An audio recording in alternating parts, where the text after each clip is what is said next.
to order the Carson Area Metropolitan Planning Organization. May I have a roll call, please? Chair Bagwell, Here. Vice Chair Novak, Member Dodson, Member Erb, Member Henderson, Member Maloney, Member Schutte, Here. and ex officio Member Rosenberg. Rebecca Capular in place for Sandra. Here. Thank you. A quorum's present. Thank you so much. We're now on to opening public comment for CAMPO. I just checked, I didn't see any sign-ins, but is there anyone for CAMPO?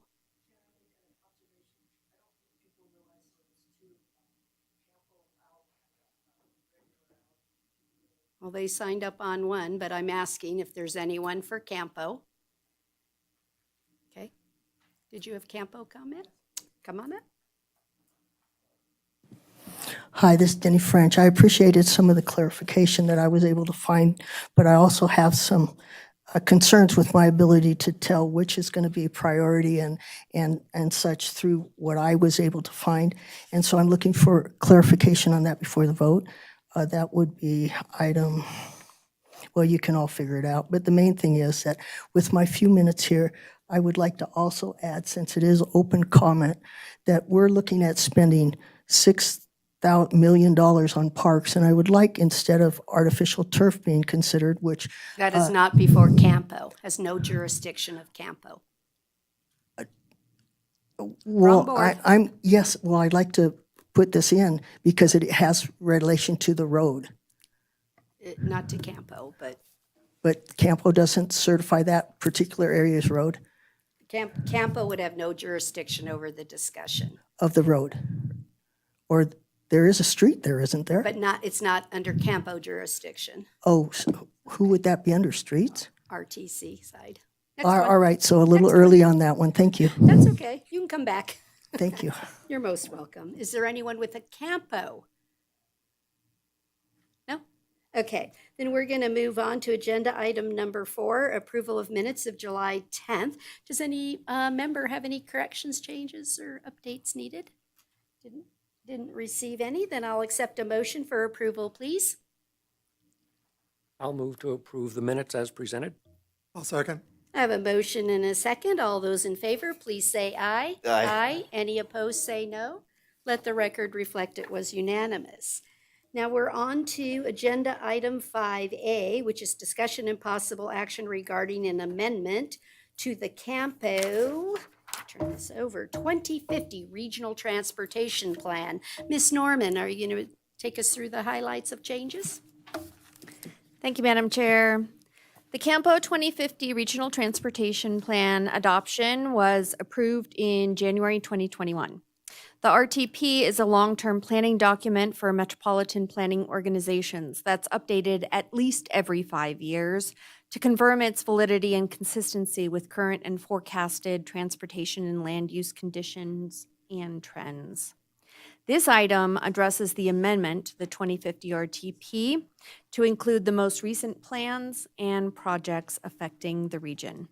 There were updates and descriptions to the most recent plans, including the Local Road Safety Plan, the Douglas County Safe Routes to School Master Plan, the Carson Area System Management Plan, the updated State Freight Plan, the updated Pavement Management Plan, an updated ADA Transition Plan, and an updated Travel Demand Model and outputs, and updates to projects stemming from these plans. The amendment also updates to specific projects within the transportation project list and available revenue estimates for fiscally and non-fiscally constrained projects.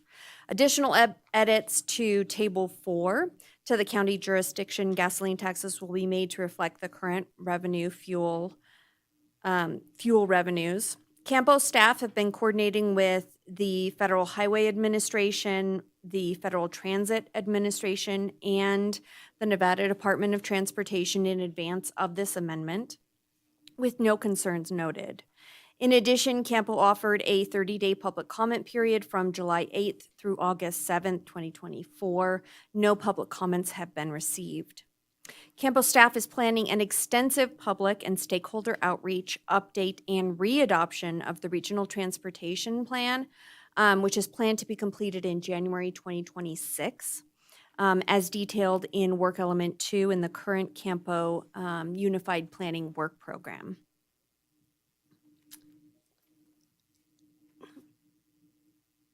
Does any member have a question? It updated all the plans that we've done into the master plan of the, okay. So we've already seen all the plans before, but let me ask, is there any public comment on this? I didn't have anyone signed up on the CAMPO plan. This is agenda item 5A on CAMPO. I believe so. Okay, go These ahead. are the considered goals of RTP, which are with the connection consistent with input from CAMPO. And my thing is the 5 goals are to increase the safety transportation system for all users, maintain a retainable regional transportation system, increase the mobility and reliability of transportation systems for all users, maintain and develop a multi-modal transportation system that supports economic vitality, provide a integrated transportation system. And I didn't see where the bus turns out were part of 50, and so I'll look forward to seeing that in the updates. But I think it's real important for us to remember these goals were put up and followed from CAMPO, also the state and the federal. So it's important stuff. And if we're following all that, I guess we're okay. But I'm having trouble following some of what you've got in here. Thank you very much. I'll look forward for more information. Is there anyone else with any public comment on this item? Seeing none, I'll bring it back up here for a motion.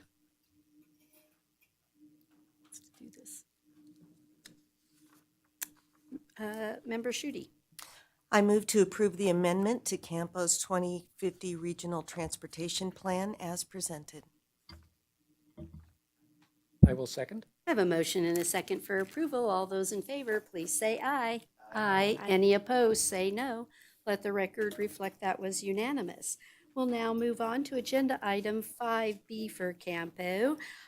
This is for action regarding our cooperative agreement with the Department of Transportation to provide $171,000 in federal alternative program TAP funds, subject to a $9,000 local match, and to pursue the second and final phase of US 50 East Complete Street study with an estimated cost of $180,000. Ms. Norman, is there anything you'd like to highlight for this one?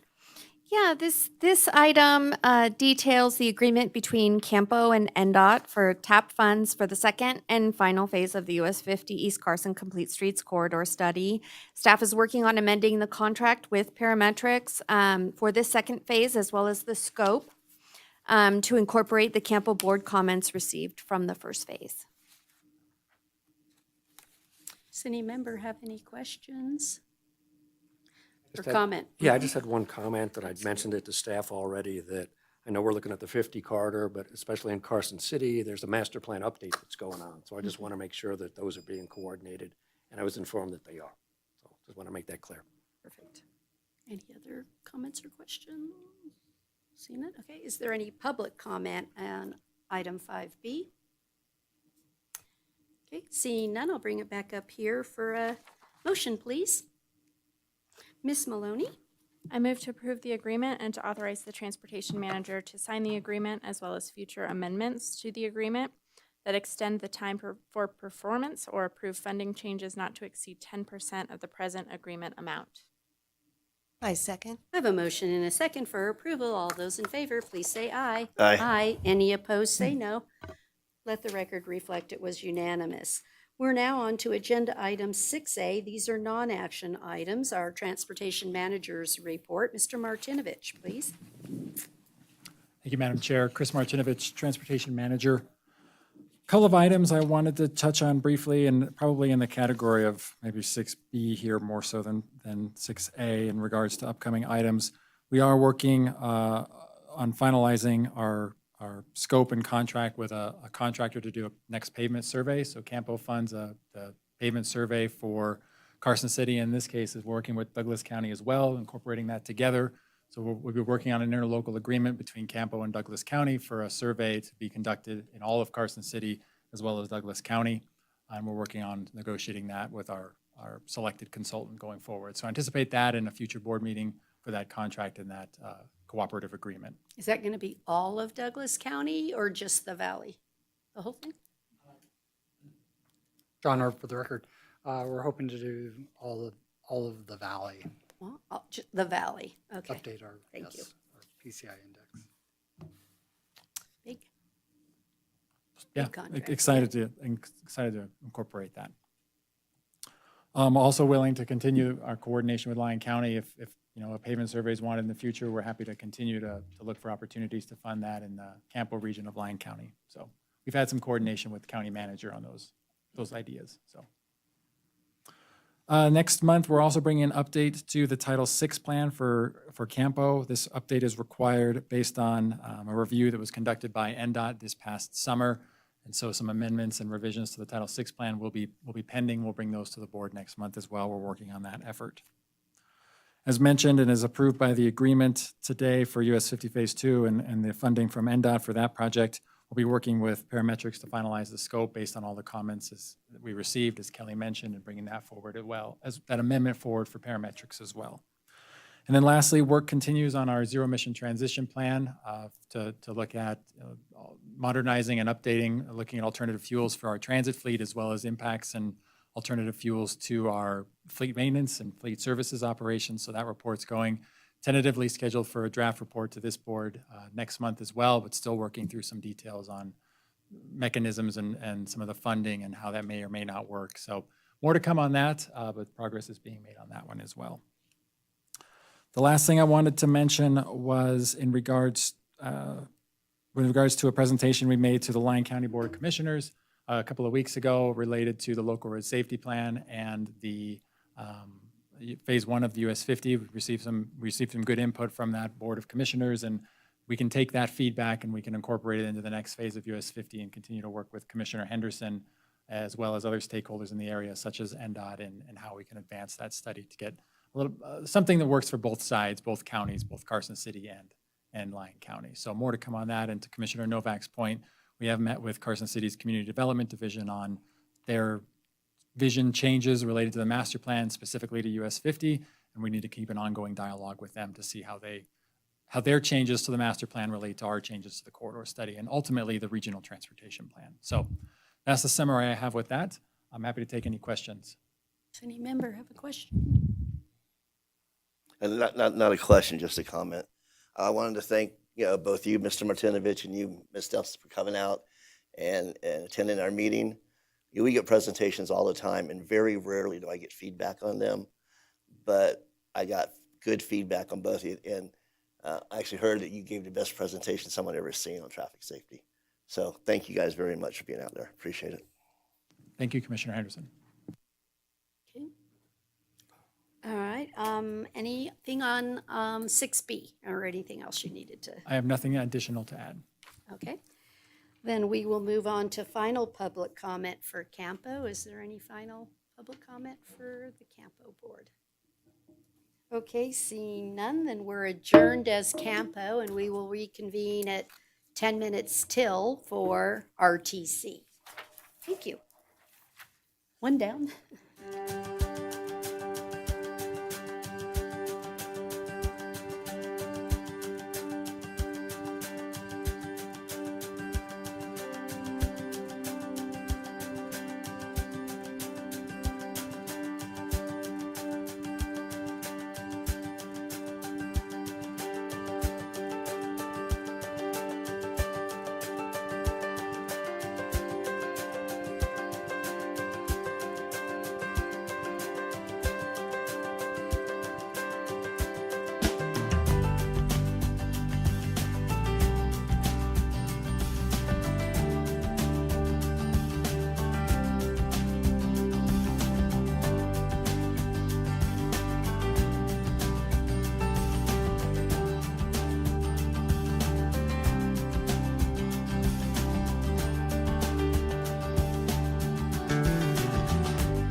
the Regional Transportation Commission to order. May I have a roll call, please?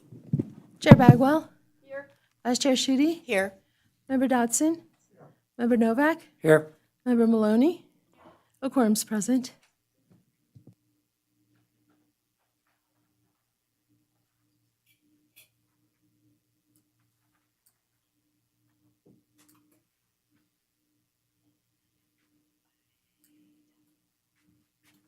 Okay, we're now going to do opening public comment. Those that have signed up have requested to do it at the item. So is there anyone that wants opening public comment? Okay, then we'll move on to agenda item 4A, which is the minutes of July 10th, 2024. Does any member have any changes, corrections, or updates? Seeing none, I'll accept a motion for approval, please. I move to approve the minutes as presented.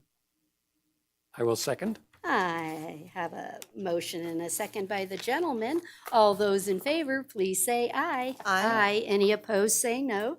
Let the record reflect that was unanimous. We're now going to move on to agenda item 5A, discussion and possible action regarding the recommendation to the Board of Supervisors concerning the Carson City Local Road Funding Strategy Report, which provides recommendations concerning potential mechanisms to increase funding for construction and maintenance of Carson City's roads and related infrastructure. Ms. Schutte, may I have your disclosure, please? You bet. NRS 281A.420 requires me to disclose conflicts of interest and abstain from voting when I have a disqualifying conflict. My nephew is Chris Martinovich, who is employed by Carson City and will be presenting this item. Chris and I are not receiving compensation of any kind directly related to this item.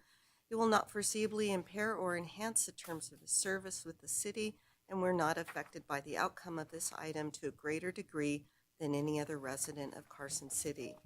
NRS 281A.420 requires abstention only requires abstention in clear cases, and the independent judgment of a reasonable person in my position would not be impacted by my familial relationship.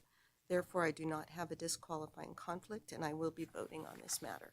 Thank you so much. And then just for the record, we received public comment in writing from Rob Pizell and Lisa Partey. For the record, just in case anyone asks. All right, Mr. Martinovich, are you going to take us through this? Yes, thank you, Madam Chair. Chris Martinovich, Transportation Manager for Carson City Public Works. This item and the presentation here before you is the summary of a local road funding initiative that we've been looking at over a number of years. The project and the initiative and the effort to look at local road funding was really started back in 2020 following the Board of Supervisors retreat, where staff was tasked with evaluating the condition of the roads, funding need to maintain and repair our roads, and the potential solutions to increase revenue for our roads, especially roads classified as local roads. A report was generated following that retreat, and that was presented to the Board of Supervisors. And in, I believe it was August of 2021, the Board of Supervisors directed staff to focus on 4 specific mechanisms. Those mechanisms are listed here and include NRS 271, the local improvement districts, and NRS 318, a general improvement district, NRS 377A, a special purpose transportation sales tax, and NRS 377B, an infrastructure sales tax, continuing the infrastructure sales tax, which is currently in place for repaying bonds associated with the reconstruction of the V&T Railroad. Those 4 mechanisms were studied in detail and analysis and make up the bulk of the summary that I'll be presenting today. One of those mechanisms, the special purpose transportation sales tax, along with one of the previously evaluated and renewed supplemental government services tax, which I'll touch on in a moment later in this presentation, were approved by the Board of Supervisors in April to be placed on the November 2024 ballot. So there'll be 2 ballot questions in November 2024, one related to the special purpose transportation sales tax and one related to the supplemental government services tax. This presentation today is really focused on the other mechanisms and completing the detailed analysis that's really we were tasked with and directed to understand for the other items specifically and especially the General Improvement District, which is the most complicated and needed the most analysis to understand how it may or may not be appropriate or may not be implemented. The analysis presented in here today and the subsequent reports may not be perfect. We could always do additional analysis. We could always review things and look at different analyses and evaluate multiple factors and multiple scenarios. And the completion of this report and the completion of this study doesn't mean the efforts are completed and doesn't mean the work stops. It just means we've dug deep into these analyses and we're presenting the findings as we've done to this point. As an example, efforts are required for the ballot questions, should they pass or not, in terms of passing an ordinance and doing additional research and investigation about a business impact statement and other tasks that are associated with any ordinance we do in Carson City. So the work doesn't stop, and staff are prepared to continue the work on those mechanisms should they pass or fail, and any other mechanisms as directed by you all or the Board of Supervisors. The information presented here covers a variety of areas, and I'll be going through some highlights of those areas. But all the project information is indicated on the website at preservecarsоncityroads.com, and materials presented here today and the subsequent attachments will be uploaded to that website in the coming days. The local road funding objectives were outlined to help identify and prioritize and assist with narrowing the funding options to see how they may or may not work. Those specific objectives are listed here on the screen and include prioritized pavement and roadway infrastructure. They include providing a diversity of funding resources for different types of users, allowing the funding to be leveraged to get additional state and federal funds, something the city's been very successful at over the years, ensuring needs of all streets, whether they're local streets, collector streets, or arterial streets are included, allow the mechanisms and the subsequent implementation to be flexible, simple to explain, quantifiable, and easy to implement, and allow for transparency of revenues and expenditures. And we're continuing to strive to do all of those things with these and other funding that we currently receive. The first item we were tasked with was looking at our assets, managing our pavement assets, understanding what we have and where we're going. So where do we have? Well, a last pavement survey was conducted in 2022 and indicated that the Pavement Condition Index, or PCI, of Carson City was a city average of 62 on a scale from 0 to 100. We've conducted a few pavement surveys over the year. As I mentioned at the end of the CAMPO meeting, we'll be conducting another one here in 2024. As we get more data, we can mature our model and grow in our understanding of our roadway network. To assist with our pavement asset management, we use a software called Paver. Detailed analysis of what Paver is and how it functions specific to Carson City is included in Exhibit 4 of the materials to this item. It's supported by physical pavement surveys, as I mentioned, conducted periodically to understand the degradation, how our pavements are deteriorating over time, as well as the current condition of our pavements. Paver itself takes the input from those surveys and applies our pavement segments, each segment of road in Carson City, and sorts them into 4 different categories. Those 4 different categories include preventative, which are things that need crack sealing or patching, stopgap, which are segments that need potholes fixed, surface treatment, which are segments that need preservation, and reconstruction, which are segments that either need a mill and overlay, which means remove the top layer and overlay with a thin layer of asphalt, or complete ground-up reconstruction. That's under the reconstruction category. Costs for those are applied into the software based on what's indicated there in that red box. And the software uses that input and iterates or reviews every segment over a period of time to understand what's needed for that segment. Is this the right time to do that segment in the software? And I apologize, that's actually 2050. We evaluated our scenarios to 2050, not 205. The Paver iterates using two potential scenarios. Scenario 1, it can base its scenario on a target condition. In other words, we can set in, we want to have a pavement condition of X, and it'll spit out, well, in order to get that, you will need a budget of Y. Option 2 is we can put in the budget scenario. We have a budget scenario of $8 million for this and $5 million for that.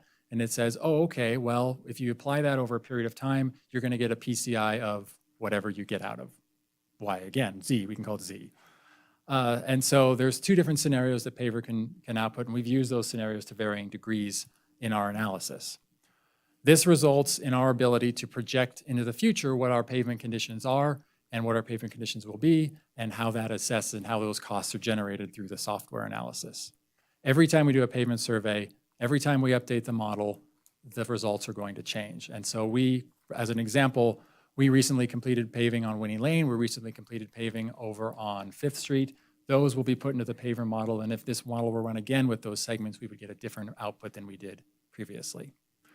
This is a graphical representation of the way paver functions, where we have the pavement inventory, the dimensions, the segments, all the geometrics that are physically in the field.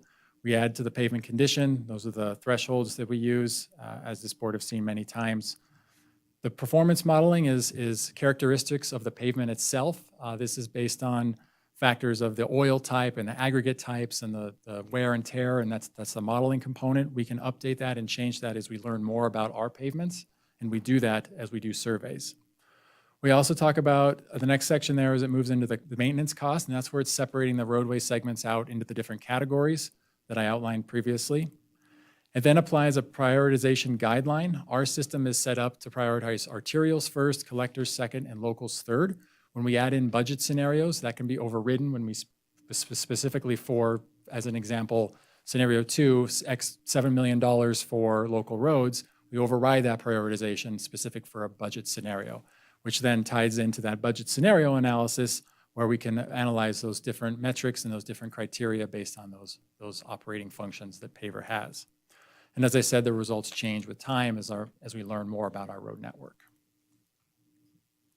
So what were the scenarios that we completed? We completed a number of scenarios through this. Many of these are outlined in a report completed in August of 2022, with 2 additional scenarios completed this past summer, those ones labeled 2024. First scenario is current revenue, and that's taking our current revenue and applying it the way we're currently applying our current revenue to all the roads in Carson City.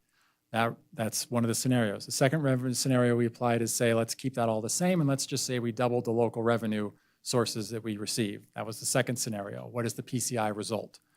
The next 2 are looking at applying funding to specific types of roads. For instance, taking that existing revenue, adding $7 million for only roads classified as local. What does that scenario result in PCI? Similar for the next one, except we're adding additional funding.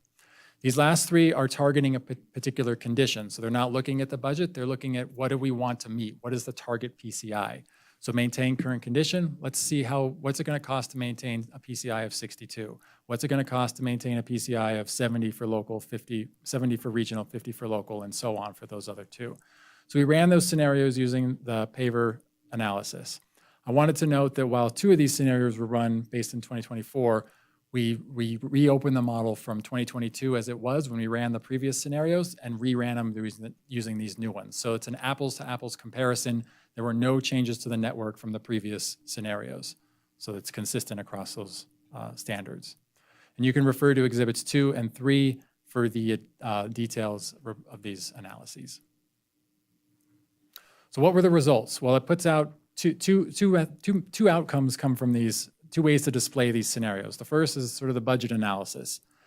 These are the different scenarios that were run, and the one we've been talking about in most of the meetings and most of the presentations is the maintain current condition.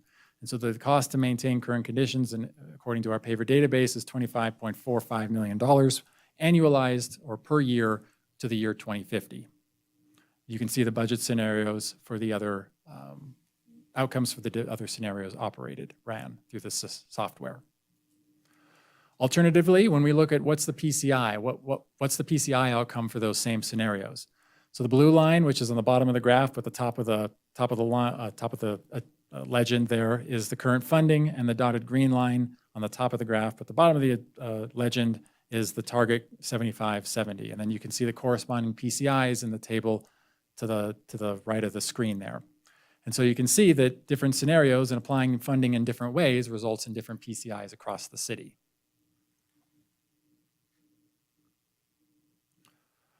Just as a reminder, our current revenue and our current plan of expenditure, the way we're spending money now without additional funding, we're looking at a PCI of 33 in the city by 2050.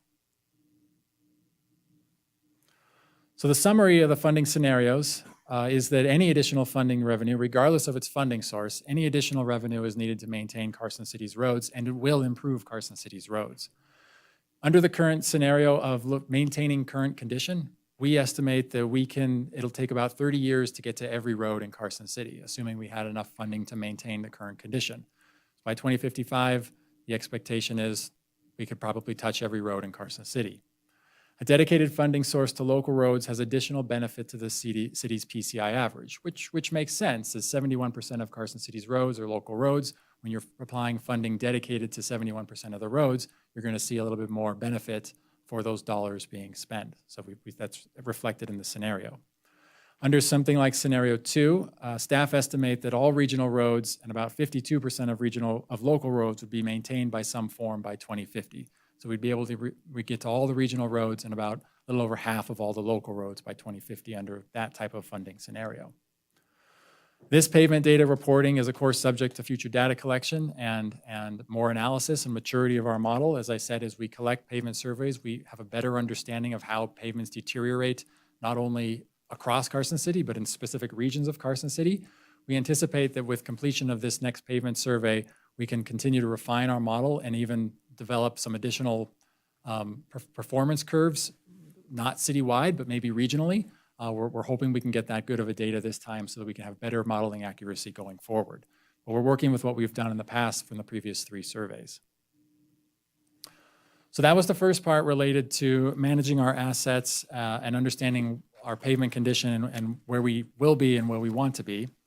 Now I'm going to touch a little bit on the past discussions related to current funding and current expenses for Carson City and our roads activities. The approximate local only funding for maintenance and reconstruction of Carson City roads by source is listed here in this pie chart. So these are the revenue sources primarily dedicated to roadways. 55% of the revenue comes from gasoline and diesel taxes. Approximately 35% comes from the basic city-county relief tax. That's a sales tax of 0.25%. About 6% or so each year comes from the V&T infrastructure sales tax after repayment of the bonds for that. And approximately 4% each year is from the waste management franchise fee that we all pay on our garbage bills every quarter, I believe. All that totaled up is approximately $11.7 million per year in revenue. That doesn't include federal funding, which can vary year to year and is relatively small compared to this of around $1 to $2 million more or less, but can vary. Other sources of minor note are donations and interest and gifts and miscellaneous intergovernmental transactions and things, and those are relatively small and they vary significantly from year to year. So total revenue from local dollars is around 11.7. Specifically to fuel taxes, Carson City has a 15.35 cent tax on gasoline and a 5-cent gallon tax on diesel. Revenues from those sources are listed there on the table to the right of the screen over the past few fiscal years. We don't have 2024 data yet, as it's still being reconciled from the state and the Department of Motor Vehicles. But I would anticipate it to be very similar to 2023, as the gallons sold in Carson City are very similar to 2023.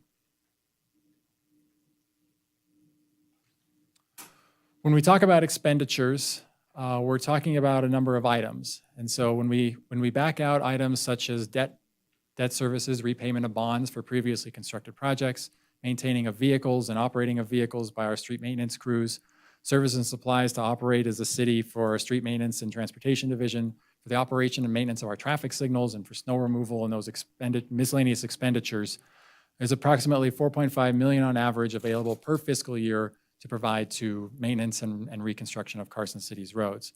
This year, fiscal 25, it looks like we have a little bit of additional. As the RTC saw that capital projects line in June, we had approximately $3.3 million in this year. So this number can vary from year to year. On average, it's around 4.5. So when we look at the cost to maintain our roads, if that's the target, maintain current condition, we take the annual need, we back out the money we have currently, and we result in around $21 million shortfall or the funding gap.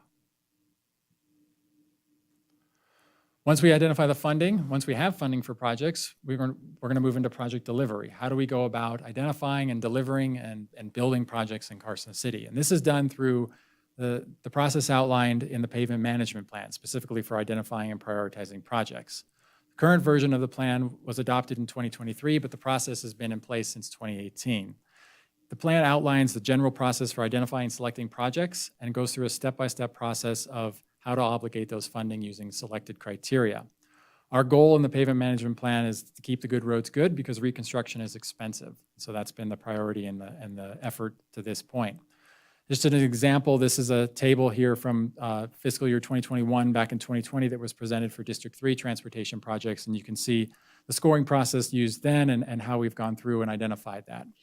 We've updated that in 2020 for fiscal 25 back in June and 24 to include and incorporate local roads. So the process that was used in the past needed some refinement to better understand how local roads may play into that and get and mature as we learn more data about the city. Can we apply that data to our prioritization process? And so we've done that. And that prioritization process is outlined in Exhibit 5 of the attachment. The process we've outlined is multi-step. It's repeatable, and it's set up to consider every road in every performance district, not just regional or collector roads, but all roads, including local roads. The prioritization steps were completed most recently in June, as I mentioned, for District 2, and the results of that are shown on this screen, where the RTC selected these roads for projects to move forward in District 2 as for the regional road project selection. They include 5th Street, Little Lane, Stewart Street, and Fairview Drive. Project lengths, pavement condition, and the score received through the step-by-step process, as well as the initial cost estimate, are listed there on the screen. At that same time, we did a theoretical prioritization of local roads. We don't have the funding to do these right now, but should we have funding? This is the prioritized list of what those would look like. Again, the ranked PCI condition, the length, the project score through the scoring system, as well as the ranking order and the initial cost estimate of the projects is listed on the screen. So should we have additional local funding, we would work on the prioritized list as shown here. Project identification and development is the first step in delivering a project. We have to go out and scope the project. So once we've identified and prioritized it, we do some detailed scoping analysis. We want to get with the utility division and understand what specifically do they want to include. Are there other elements from other utilities that they need to include? What elements are we going to highlight and which elements are we going to focus on in terms of delivering the project? Once that's been identified, we move into engineering design. And there are a number of steps there that are including survey, going out and getting the X, Y, and Z coordinates of the project, coordinating with utilities, not only city utilities, but other utilities like AT&T and NV Energy and Charter and all those other companies that do business here in Carson City. We have to coordinate with them on impacts. We have to look at and develop the design plans, the physical plan sheets and project specifications that are needed to construct the project and bid the project fairly and competitively, as well as conducting outreach to impacted business owners and properties who are going to be affected by the project, especially when we do reconstruction that tend to take longer and may impact driveways and things like that for a more additional duration. Once that's completed, we move into construction and physically construct the project using the lowest responsive and responsible bidder as outlined by NRS. During construction and after construction, we're always doing our inspection and testing, and our construction management team oversees that. Material testing is an important component because we have to make sure the materials we're putting in the ground are what we want them to be and that what they're going to hold up for the long term.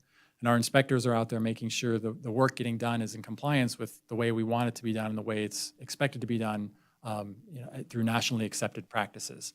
We want these roads that we build to last 20, 30, 40, 50 years, like many of the roads we're driving on today, and we don't want to have to come back and do this again. It's important to use our funding and leverage it wisely.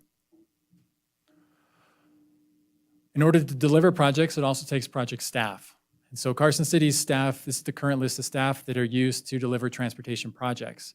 So the city engineer and transportation manager provide program oversight of all the projects for transportation and the city in general.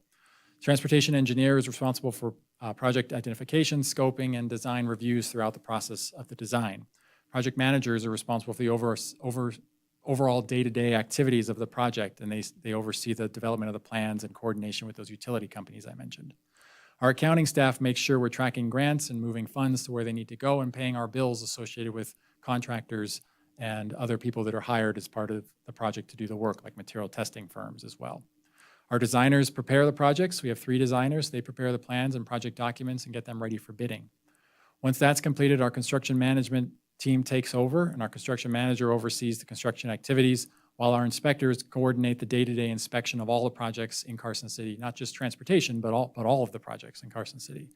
And then the city employs 2 document controllers, which are responsible for oversight of all the required legal parameters that we have to monitor for contractors, including certified payrolls and labor commissioner compliance and tracking of documents and payment to subcontractors and all of those features and elements, and just tracking the record of the project. That's what they do through the life of the project. This same staff, as I've mentioned, also manages all the other city capital projects for the water division, for the sewer division, for the stormwater division, and for the facilities division. The same staff do a lot of those same management oversight, construction management of those projects. And we use a consultant to support us where we need to. We use a consultant primarily to do design of projects, help us with developing those plans to be able to deliver those more quickly and more efficiently. City staff and consultants are currently working on 14 different transportation-related projects, with 4 more about to start. Those 4 mentioned earlier, Stewart, Fairview, Little, and Fifth. And so those, you can see the status of all of those, as you all know, in item 6C of today's packet in the project status report. Increasing the number of projects will either require an increase in staff or an increased use of consultants. So I just wanted to note that as well. When we talk about project schedule, projects can take some time to deliver. Preservation projects are a little bit quicker than reconstruction projects. In general, we strive to do preservation projects in about a year, where we identify them in the early part of the fiscal year, of the calendar year actually, these are calendar years, and then we deliver them in the summer of the following calendar year. Reconstruction projects generally take around 2 years, but in some cases may take longer than that, given project complexity, coordination with utilities, potential right-of-way impacts, federal funding limitations. Items like that can easily extend the project, but we try to do them in a 2-year window. And examples of that are Winnie Lane and Fifth Street, where they have to be delivered in about a 2-year window or so. When we look at project costs, there are a number of factors. Engineering design does have a cost associated with it. And generally speaking, from our own analysis internally and working with other agencies and consultants over the years, engineering design generally costs around 5 to 12% of the project construction costs. And that can vary based on project complexity and project size. Construction itself also varies depending on the project scope and the project size, project complexity.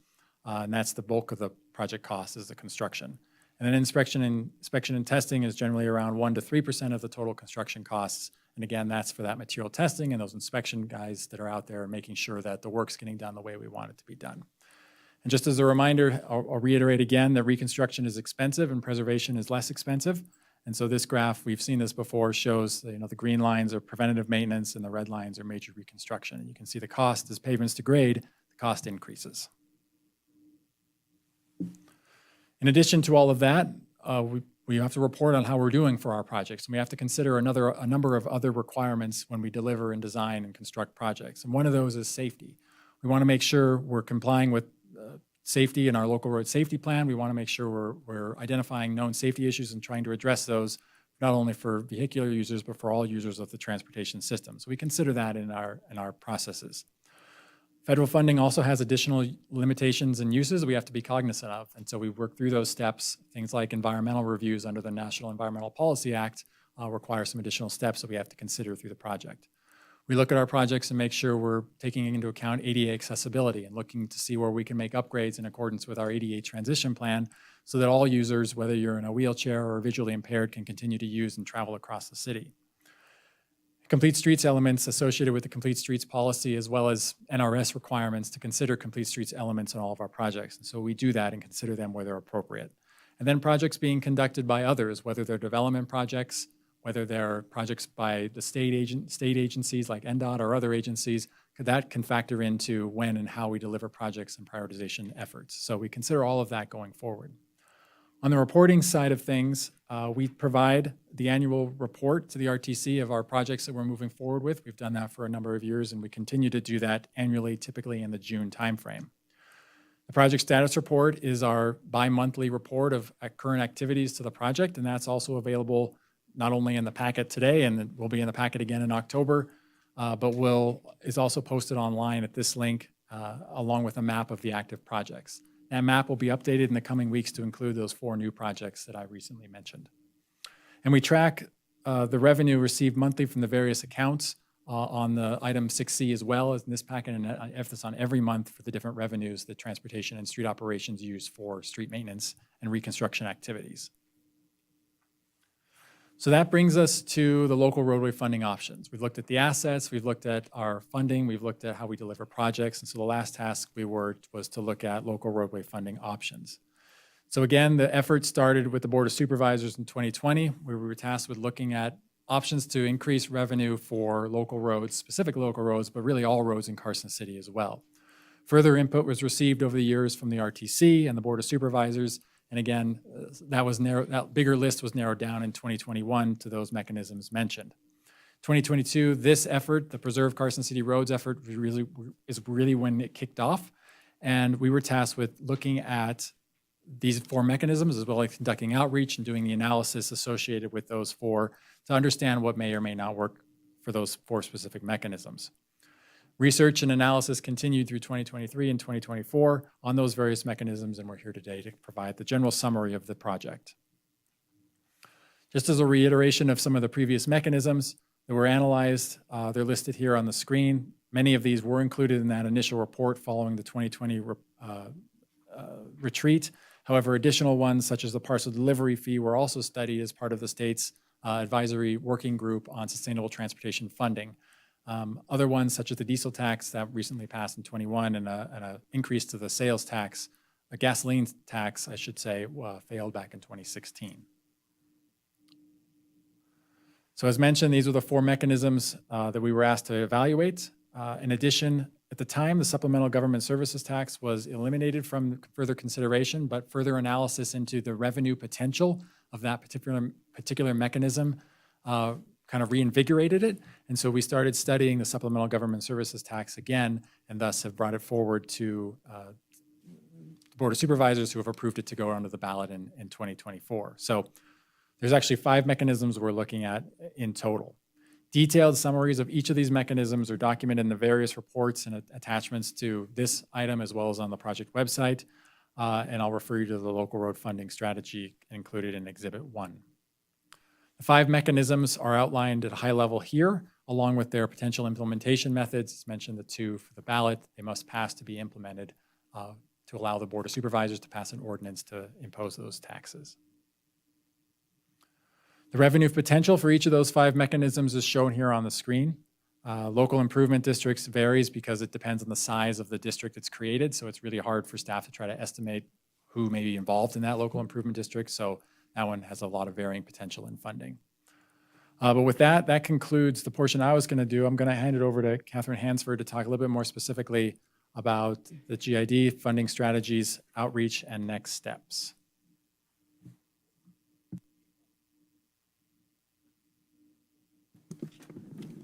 Good afternoon, Catherine Hansford. Nice to see you all again. Well, as Chris had mentioned earlier on in the presentation, the concept of a GID was something that we were tasked with investigating further as part of this effort. And so I'm just outlining here on this slide what would need to be done in order to create a GID, and then how it would work. So first and foremost, there would have to be a service plan, because there would have to be a description of what it is exactly this GID would be funding. So you'd include the services to be furnished by the GID, you would detail how those services would be provided, and in that you'd also provide an estimate of the annual costs for the district. And we did somewhat randomly set a target of $5 million, and that was really based off of how much money the other mechanisms could generate, and also if it's dependent on what happens with the other mechanisms, but it seemed like a fairly good starting point. To demonstrate how those proposed services are going to be financed. So as part of this effort, we developed 3 different cost allocation methodologies. And there's a lot of work and time that went into this that is not heavily detailed. We did summarize it in the report. And a lot of it is based off of case study work that was done. That's also included as one of the appendices. There's a memorandum on that. And it also included some feedback we had received we did a specific GID survey, so we received some feedback on that. verbal comments we had received. So three methodologies were formulated, and it's to give an idea of different ways in which you could charge assessments through a GID. They're not set in stone, but one thing we heard was we think, again, sort of high level, but responses back from surveys was any parcel that's within the city of Carson City is receiving a benefit from having those roads. So that's how this methodology was formulated, with a Part 1 assessment and a Part 2 assessment, because Part 1 would charge each parcel something. And then Part 2 would allocate the rest of the costs on a methodology. And I'm going to go into that in a minute. The other piece is to write a proposed agreement with Public Works for contracted functions. The idea here is not to create a whole new level of government per se, that it would still be staffed with available staff from the city. And so there would be an agreement as to what exactly it is that the city is furnishing to the GID, and that would be personnel. It would be providing billing through the utility services, those types of things. And then if there is a service plan that is created, then the Board of Supervisors could move forward with establishing such district. That would involve conducting an organizational hearing, and that includes providing written notice to all of the property owners about what this district is. If there's no majority protest by property owners, that allows the Board of Supervisors to form the GID. But in order to do that, it also requires that at least 4 of the 5 Board of Supervisors vote in favor of that formation. The GID would be managed by the Board of Supervisors. They are the ex officio Board of Trustees of that district, but they can appoint a local managing board to conduct all their day-to-day affairs of the district. Local managing board could not make decisions on debt financing. That would have to go to the Board of Trustees. But that local managing board could actually be the RTC, so just something to keep in mind there. As I mentioned, we created a GID revenue target of $5 million to do this hypothetical modeling. The Part 1 assessment, again, sort of just landed on $5 a parcel a month. Nothing scientific behind that. But if that $5 per parcel per month was charged to all of the parcels, which includes 20,130 parcels, then that would generate about $1.2 million a year. Then the Part 2 assessment, if we're trying to reach $5 million, that's about $3.8 million. Then that is apportioned to users of Carson City roads in a slightly different manner. I do have a few footnotes there, just things like the city would not be charged because same people are paying for it, so it doesn't really make sense. Only developing the Part 2 assessment from developed properties, things like that. That was all feedback that we received and also fashioned after case studies as well. So one of the things we asked in the GID survey was that initially we started out with 6 different methodology options. And the feedback we received on those 6 was that this is done as the number of responses in the top 3 rankings. So there was the most responses in the top 3 rankings for the vehicle trip generation. Secondly, to have a flat parcel charge. Third, to base the charge on front footage. Fourth, to have a parcel charge. And then 5th is based on assessed value, and 6th was based on the building square feet of each of the developed properties. When we looked into each of those methodologies further, there are 3 of them that ended up not being feasible to pursue this time. Or they were either not feasible or they would be administratively cumbersome. So we'll start with the front footage. We had a GIS team develop a web map for Carson City and looking at how many lineal feet of road would be charged the fee if we did a front footage fee. And we ran into several problems. Things like you have private roads, and if you did a fee that's based on front footage, those private roads then are technically excluded because they're not fronting a public road. So there was a lot of challenges with that. There were a lot of sort of exceptions to the rule. So anybody who's trying to administer a fee based on front footage would be faced with a lot of work every year determining what those assessments are. So that was just, for those reasons, deemed not feasible. Assessed value is deemed not feasible because there are a lot of properties in Carson City that don't have an assessed value. The obvious ones being state, federal. There's also quite a few others. It is possible to not have an assessed value for several other land categories as well. But you can charge them assessments through a GID. So that would not work. And then the livable building square feet, we were unable to get all of that information from the assessor. And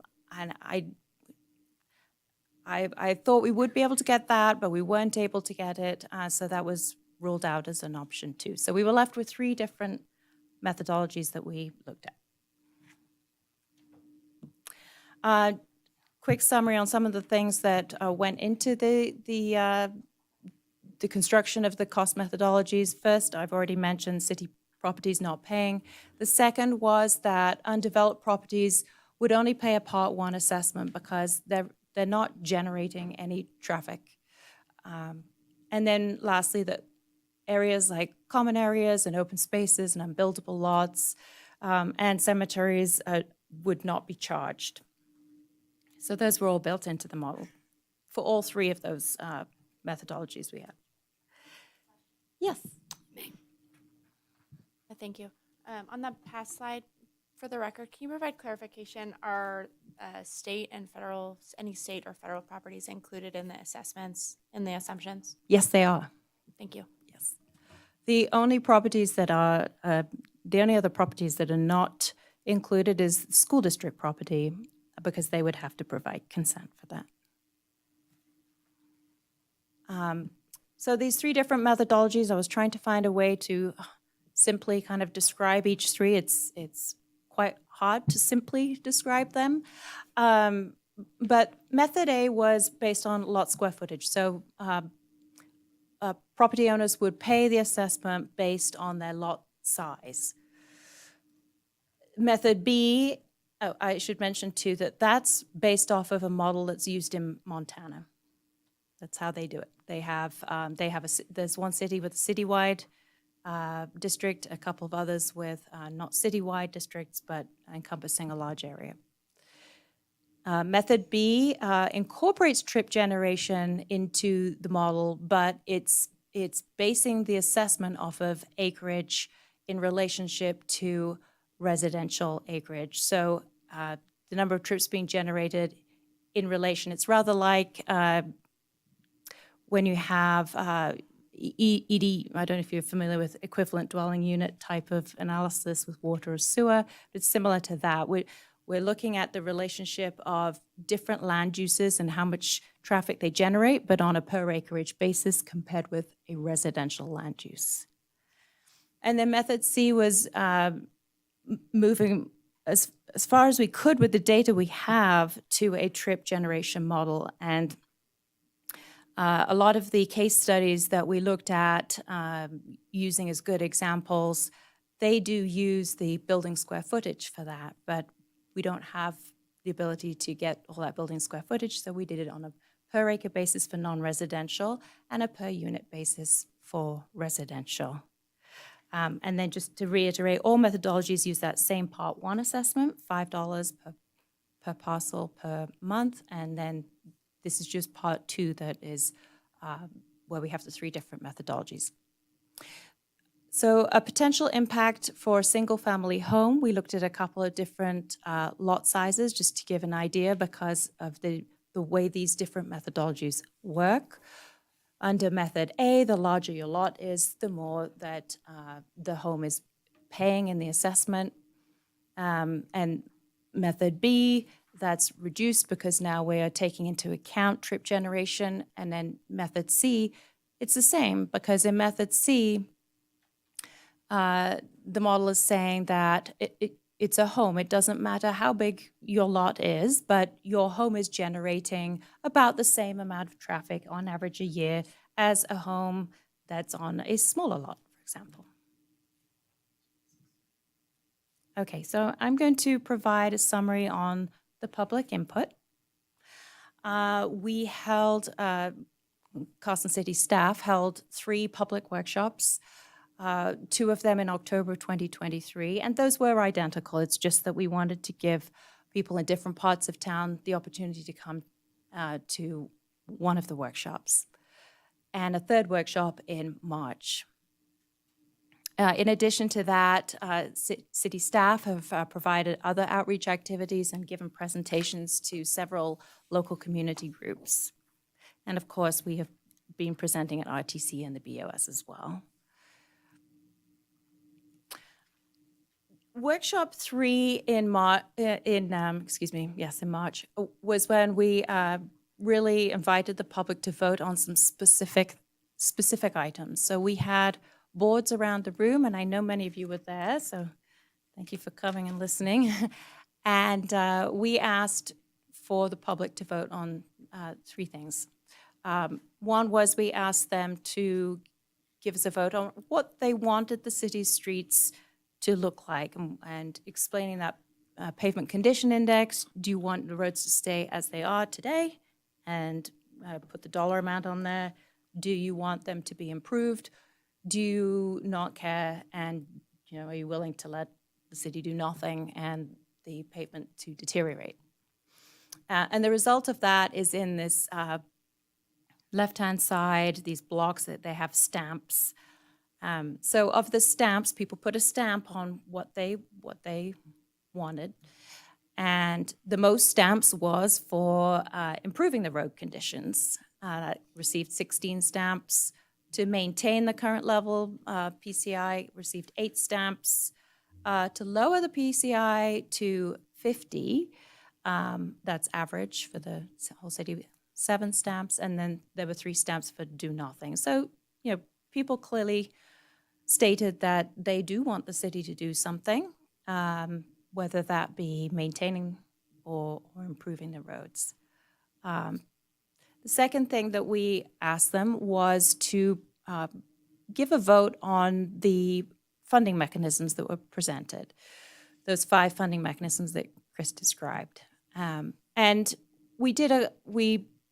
we are showing the results of that in 2 different ways. So on the right-hand side, you see there's two graphics, and one of the graphics is to rank those funding mechanisms on receiving the most positive votes, and the one on the right-hand side takes into account some negative votes, because people were asked to put a sticky note on their most preferred funding mechanism, but they were also asked to put a sticky note on their least preferred. And either way, the transportation sales tax came out as the most preferred funding mechanism, and those special improvement districts ranked the lowest. There's sort of a shuffle between the GID, the supplemental GST, and the continuation of the infrastructure sales tax. And so there's kind of a shuffle in there for those. The third thing, sorry, I probably should have mentioned. The third one was that we asked people for a GID, which methodology of those 3 methodologies they preferred. The results were not conclusive, I would say. I felt like quite a few people weren't really sure how they would vote on it, and so a lot of people didn't. We didn't receive a lot of chips in the cups for it. And some people did put chips into other which I didn't report back on in the report because other could mean they just didn't understand the mechanism, or if they had a different idea, we didn't get it. So, but there was a leaning towards methods BOC and incorporating vehicle generation. So, as Chris mentioned, this has been going on for a while. We were tasked with putting together comments from really almost 2.5 years worth of work, and so that was tricky to do. And we could have included an appendix with lots of comments, but we wanted to present something that was very readable, and so ended up with this pie chart with the boxes around it, and really segmented it into four key themes. One is public involvement. People want to be involved in this process. They mentioned having a citizen oversight committee for whatever new funds are generated and having some say in how those get spent. On the road side, it's clearly a desire to keep roads in good condition. A lot of people recognize that they benefit from having good roads. On the funding side, we had some really great comments on things like we need to be capturing the electric vehicle usage. You know, we can't just keep going to gas taxes because the different type of vehicles are changing. Some questions, could we somehow tax the heavier vehicles? There's some great questions about that. A lot of people want to make sure that both the visitors and the residents are paying, so I think that's why that sales tax ranks so highly.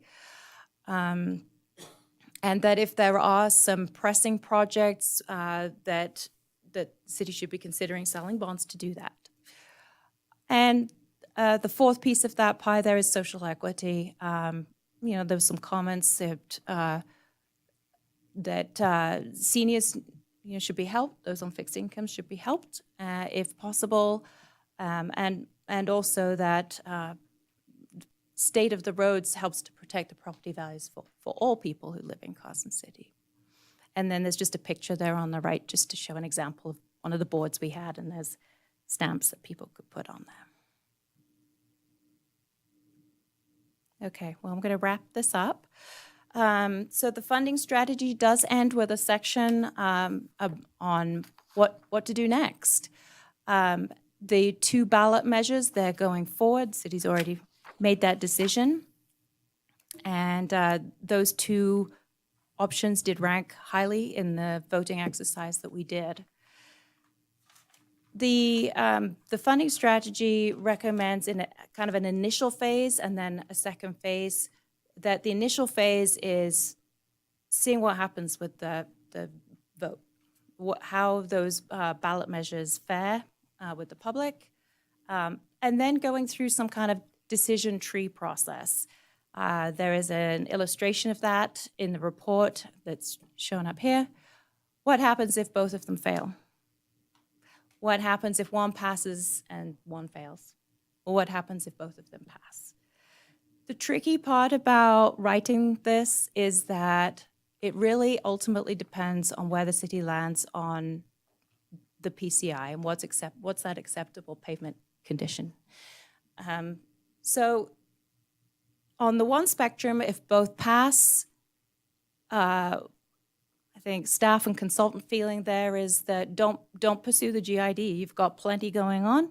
You'll have new revenue coming in. You will make improvements to your road conditions. And realistically, if you get all that new revenue, that's a lot of work for the city to take on. So no need to be pursuing anything else if they both pass. If one of them fails, but one of them passes, then take a look at what's that PCI target to get to, and how much more money do we need to get there. And in that case, it is recommended that you pursue a GID and look at how much money you want to raise through it. If both of them fail, recommendation is to continue also to pursue a GID, but that target level will be a different amount, depending on what PCI level you want to reach.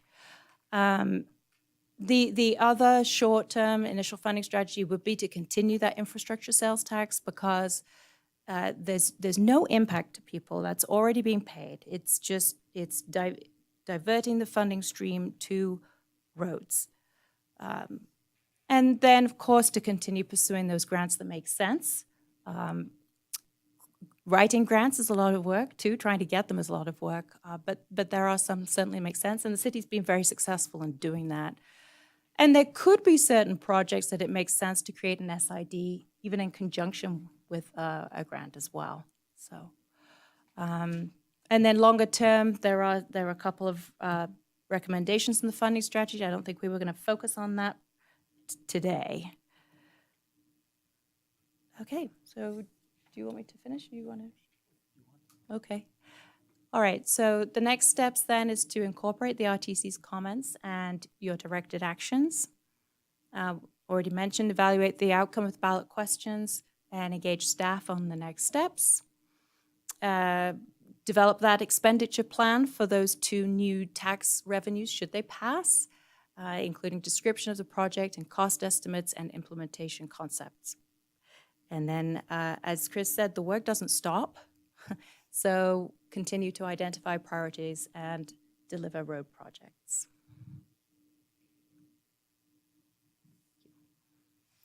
Okay, so why don't we go back to slide 43?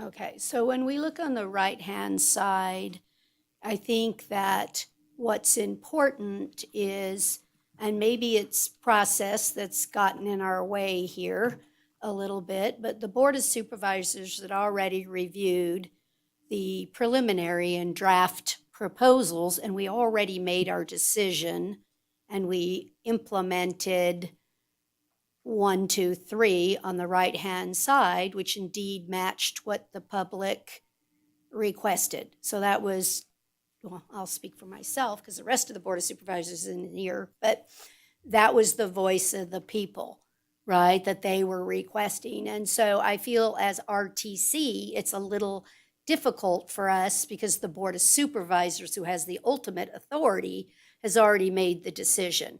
And it's 1, 2, 3 on the right-hand side. And I just wanted to discuss that and make sure it was clear on the record that we already indicated we were not going to implement the GID. And so I think there's a ton of public angst out there that they feel lied to or disingenuous or all these other lovely, lovely things that we receive. And so it's really difficult because, again, your report's coming after the board has already made its decision.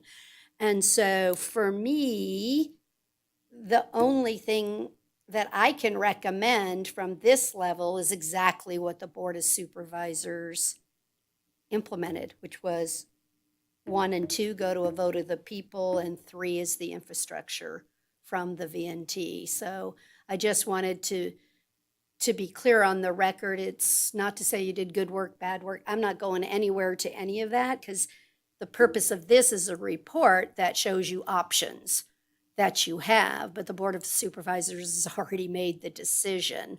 And of course, we were forced to do some of that because if you want a ballot measure, we needed to send it to Scott to accommodate that. And I think the public that came and did stamps and went through all these meetings worked extremely hard to determine what type of road work and financing structures they would accept. And so I just want to put it out there that we did exactly what the public that went to all the meetings and everything came up with 1, 2, and 3.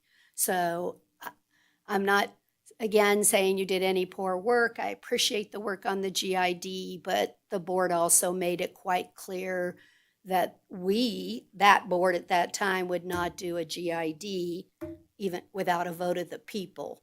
And so I saw in your report that you had written advisory, but I'm just here to say it. I don't think your Board of Supervisors would implement a GID without a vote of the people. I recognize we don't legally have to do that, but that doesn't mean we don't stand up as a board and say that taxation you get to be a part of, because it's long-term, right? It's not a short-term fix, it's a long-term fix. So I like it, and I like the report that shows me what the public picked, which was 1, 2, and 3. So I just want to put on the record, I'm going to stick with what I voted on that meeting, I'm voting in this meeting too.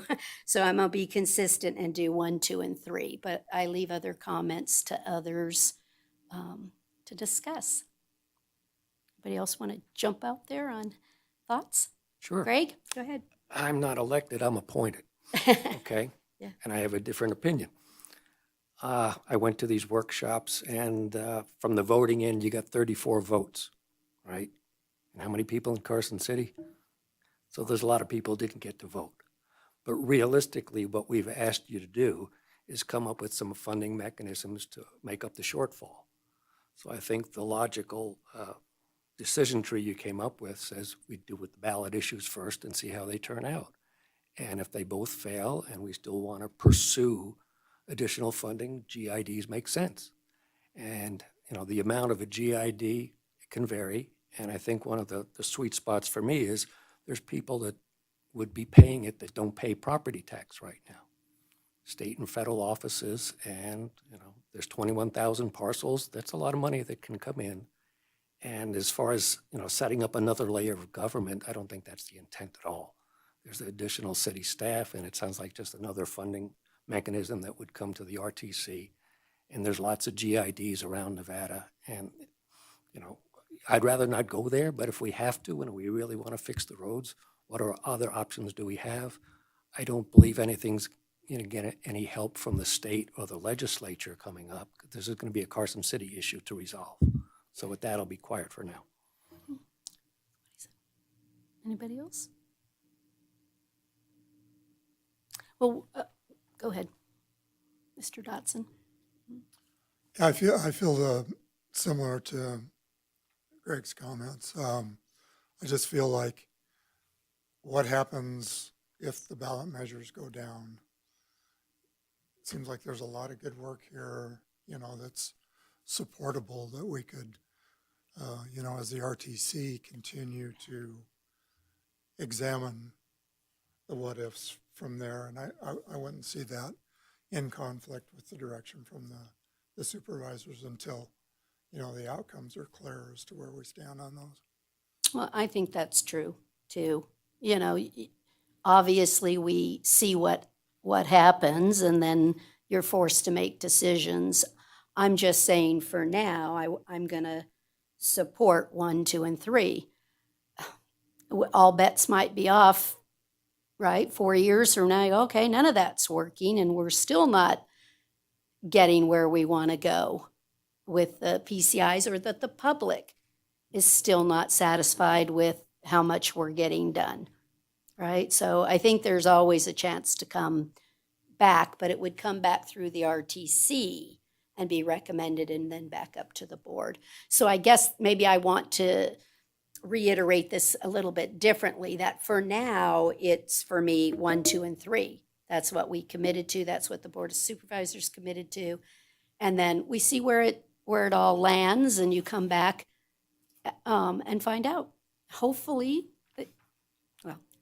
both measures pass. I will go on record, right? I wouldn't have supported them because I think it's really what we want to do, and I think it's the most fair to the public, and obviously that's why the board selected those measures. But, okay. Ms. Schutte, you had a thought? Well, I just appreciate the report, and I know that you were tasked with looking at different funding sources. Ultimately, the objective is to have better roads. The objective is to get the most out of the roads we have and that preservation, and to spend our money wisely. And how do we do that? And how do we help our roads last longer so that we aren't in a bigger mess later? So it's really about dealing with the situation at hand. So I really appreciate that, because the we're tasked with, here's the shortfall, or here's what it would take, and this is what it will cost. And so now it's up to us as citizens of Carson City. What are we willing to live with? What kind of roads do we want? I am absolutely hopeful that the two ballot measures pass. And I think between that and the infrastructure sales tax, I think that would be a significant funding source that we really could make a positive difference to our local roads. And in the conversation, both at RTC and on the board, we spoke about that, really earmarking it specifically to local roads. So that is my hope. And at that point, we as community members are just going to have to decide what is it that we want, and how are we going to get there. So thank you. Ms. Maloney, do you want to comment? Not this time? Okay, then I will take it back out for some public comment. The first I have signed up is Wade Bradshaw. Wade, good afternoon, or good evening now, not even afternoon. Good evening, Wade Bradshaw for the record. The first thing that I wanted to talk about here is I was going over Exhibit 1. It's RTC Exhibit 1. It's a local roads funding technical memo, and the title of it is Invest in Your Neighborhood's Streets, Carson City Local Roads Funding Strategy, August 2024, prepared with Hansford Economic Consulting. And the thing that kind of jumped out at me was on page 25 towards the bottom, it's talking in this section about preserve Carson City project conclusion. And in section 3, it's talking about evaluating the outcome of the ballot measures, which I know we got into here. And I'm still kind of concerned about the last bullet point on here. It says, if one or both of the proposed measures fail, pursue creation of a GID. GID assessment levels will depend on which of the proposed measures fails. And then on page 26, paragraph number 4, second bullet, it says GID information or GID formation is not subject to voter approval, but it is subject to property owner protest. And I really hope that the community does go with the ballot measures, because from the feedback that I've gotten from the community, especially when I was running for office 2 years ago, property owners have had enough, and they're getting beat up a lot, and it seems like we always go back to that well. And this just discriminates against a class of people in our current society, in our community, and I don't know if I like that. The other two ballot measures do seem a little fair. However, I am concerned that even if both pass, with the outstanding inflation that we're dealing with, are we still going to have enough funding and have to renege on the deal and say, sorry, folks, here we go, we got to go with GID? That's a concern of mine. And then I just have a couple of questions for the board is, regarding this technical memo, was city staff in agreement along with the Hansford Consulting Group was one question that I had. And again, just to reiterate, my second question was, what happens if both measures fail? Do we just automatically go with GID and we're stuck? No. Okay. No. I think we've been quite clear, but that's okay. It's all right. It's a fair question. Just checking, because, Yeah. I mean, you know how Fair these things question. can go, because, yeah, Right. thank you. Thank you. Sorry, Denny, you're not next. I had Shelley. I'm sorry, I always take them in order. Okay. And you're up next, Denny. Hi, Shelley Shannon for the record. Well, my comments were going to address what Mayor Bagwell was concerned about. And thank you, Mayor Bagwell, for clarifying it, because I was upset when I understood that this was coming up for yet another discussion. So I hope that the ballot measures pass. I really haven't seen anything that is promoting these ballot measures, so I'm hoping that, I don't know who does that, but that we really stress to the public that it's in the best interest of everybody, especially the property owners, because I am a property owner and I'm tired of it only coming to the property owners, especially when in our town we have state. And I always thought that the state and I know the schools are exempt, but I thought the state buildings were also exempt. So that's good to know that they're not exempt from property taxes or from at least the assessments. But I echo Mr. Bradshaw's thoughts, and I, again, thank you for clarifying it. And so I won't get upset. No, Thank you. you're, most welcome, most welcome. Mr. French, you're up. Thank you, Mayor. Denny French, Carson City, and I want to ditto both comments. And I really appreciate the fact that you sort of brought this out of the twilight zone for a while. I was really going, wait a minute. The mayor said no GID. And that was what the decision was. And I appreciate the effort that was put into the definition of today's presentation.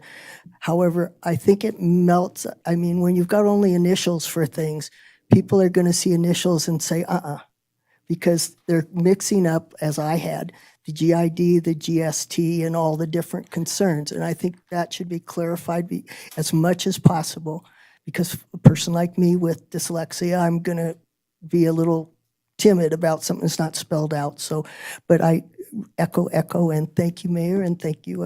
You're welcome. You're welcome. And go ahead. You're up. Green. Here we go. Hello, my name's Mark Costa, a Carson City resident. I didn't sign in on the form there because I wanted to go towards the end like we're doing now. There's a lot of information in this meeting to go ahead for everybody to digest. You guys, the public, everybody.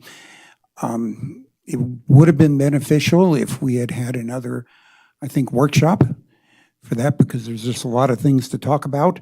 But since we're in the situation that we're in now, need to point out that there's still a large gap, depending what measures are passed, up to $15 million a year in annual repair requirements for that.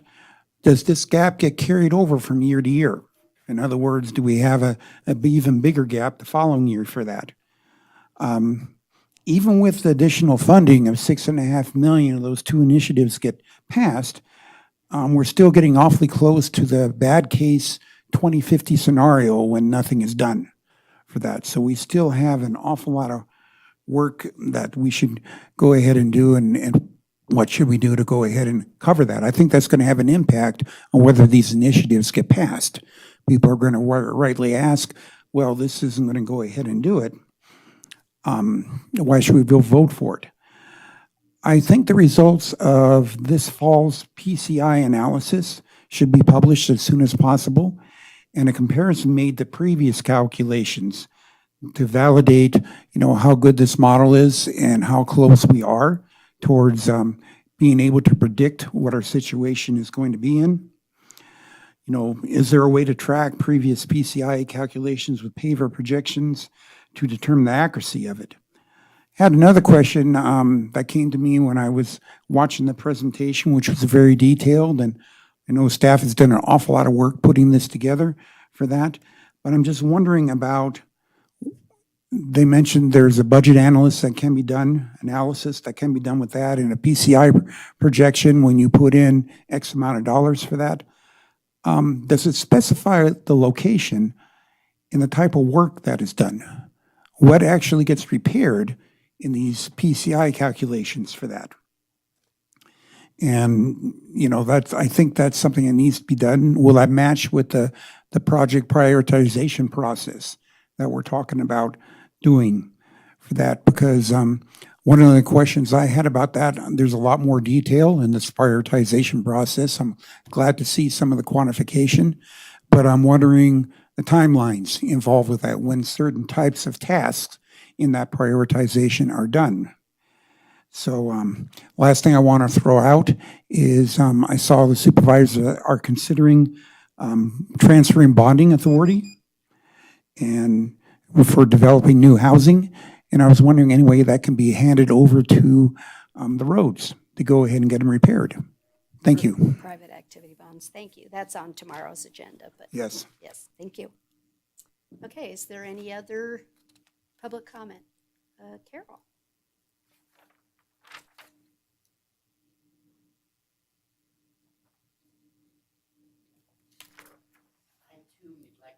Whoops, green. Green. Green means go. I neglected to sign in, but yes, I do have a comment and a question. I thank you for the report. It was very informative. I thank you all for your time that you spend on this committee. My question is these two ballot questions, is anybody informing the public on what they are and how important they are to the residents of Carson City? Because I'm sitting here thinking, I own property here. Yeah, I'd rather see it on the gas tax. So everybody that drives through our county or city and stops and buys gas gets to help pay for our roads, which they're using. But how many people in this city realize what these two ballots will do for us? So my question is anybody, any group out there explaining this to the people? Because I haven't seen it. Anybody? You have to finish your public comment, sorry, then I'll Before answer. I'm finished, now it's a question. Okay, I just process-wise, public comments, just come and give them, and then sometimes we answer them. So Okay. if you're completed. Okay.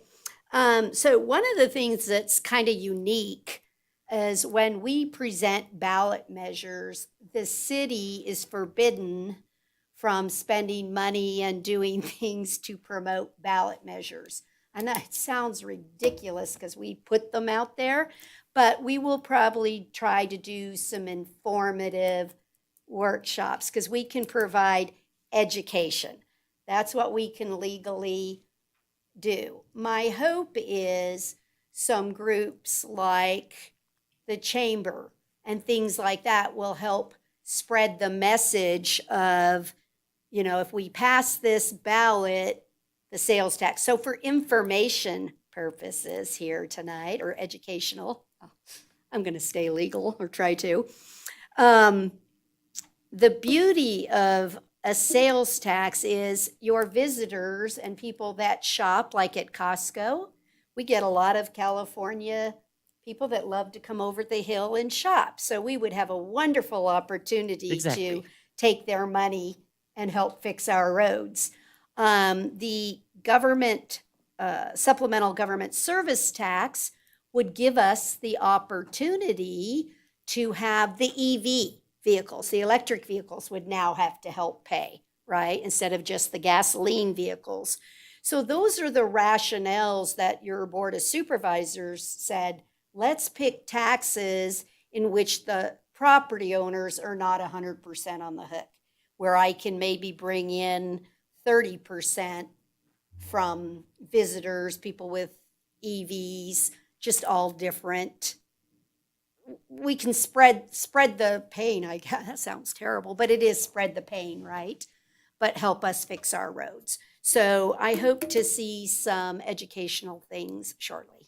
Okay. But I think we just needed to polish this off and get our ballot measure. How are we doing on it, Scott? Are we almost done with the pro, the con, the Yep, this is repro and the recon or something? exactly. Scott Hohen, Carson City Clerk Recorder for the record. Just to let everybody know, the sample ballots that will have all this information in it, along with the 7 other questions from the state. So we're going to have 9 questions on our ballot this November. That sample ballot from Carson City is going to go out on September 23rd. September 23. And our mail ballot's going to go out on September 30th, with early voting starting on October 19th and Election Day, November 5th. So by us getting out the sample ballot September 23rd, it's going to have all the information in terms of what the ballot question is, what the explanation is, the pro, the con, and rebuttals. And at least it will give the voters some opportunity to study up on how they want to vote. And who's going to write the guns? already committee that been we selected by selected. the board, a committee, and they've already submitted their pro, con, and rebuttals, and we're getting it all together to put in the sample ballot. Thank you. Thank you. Thank you, Scott. Appreciate that.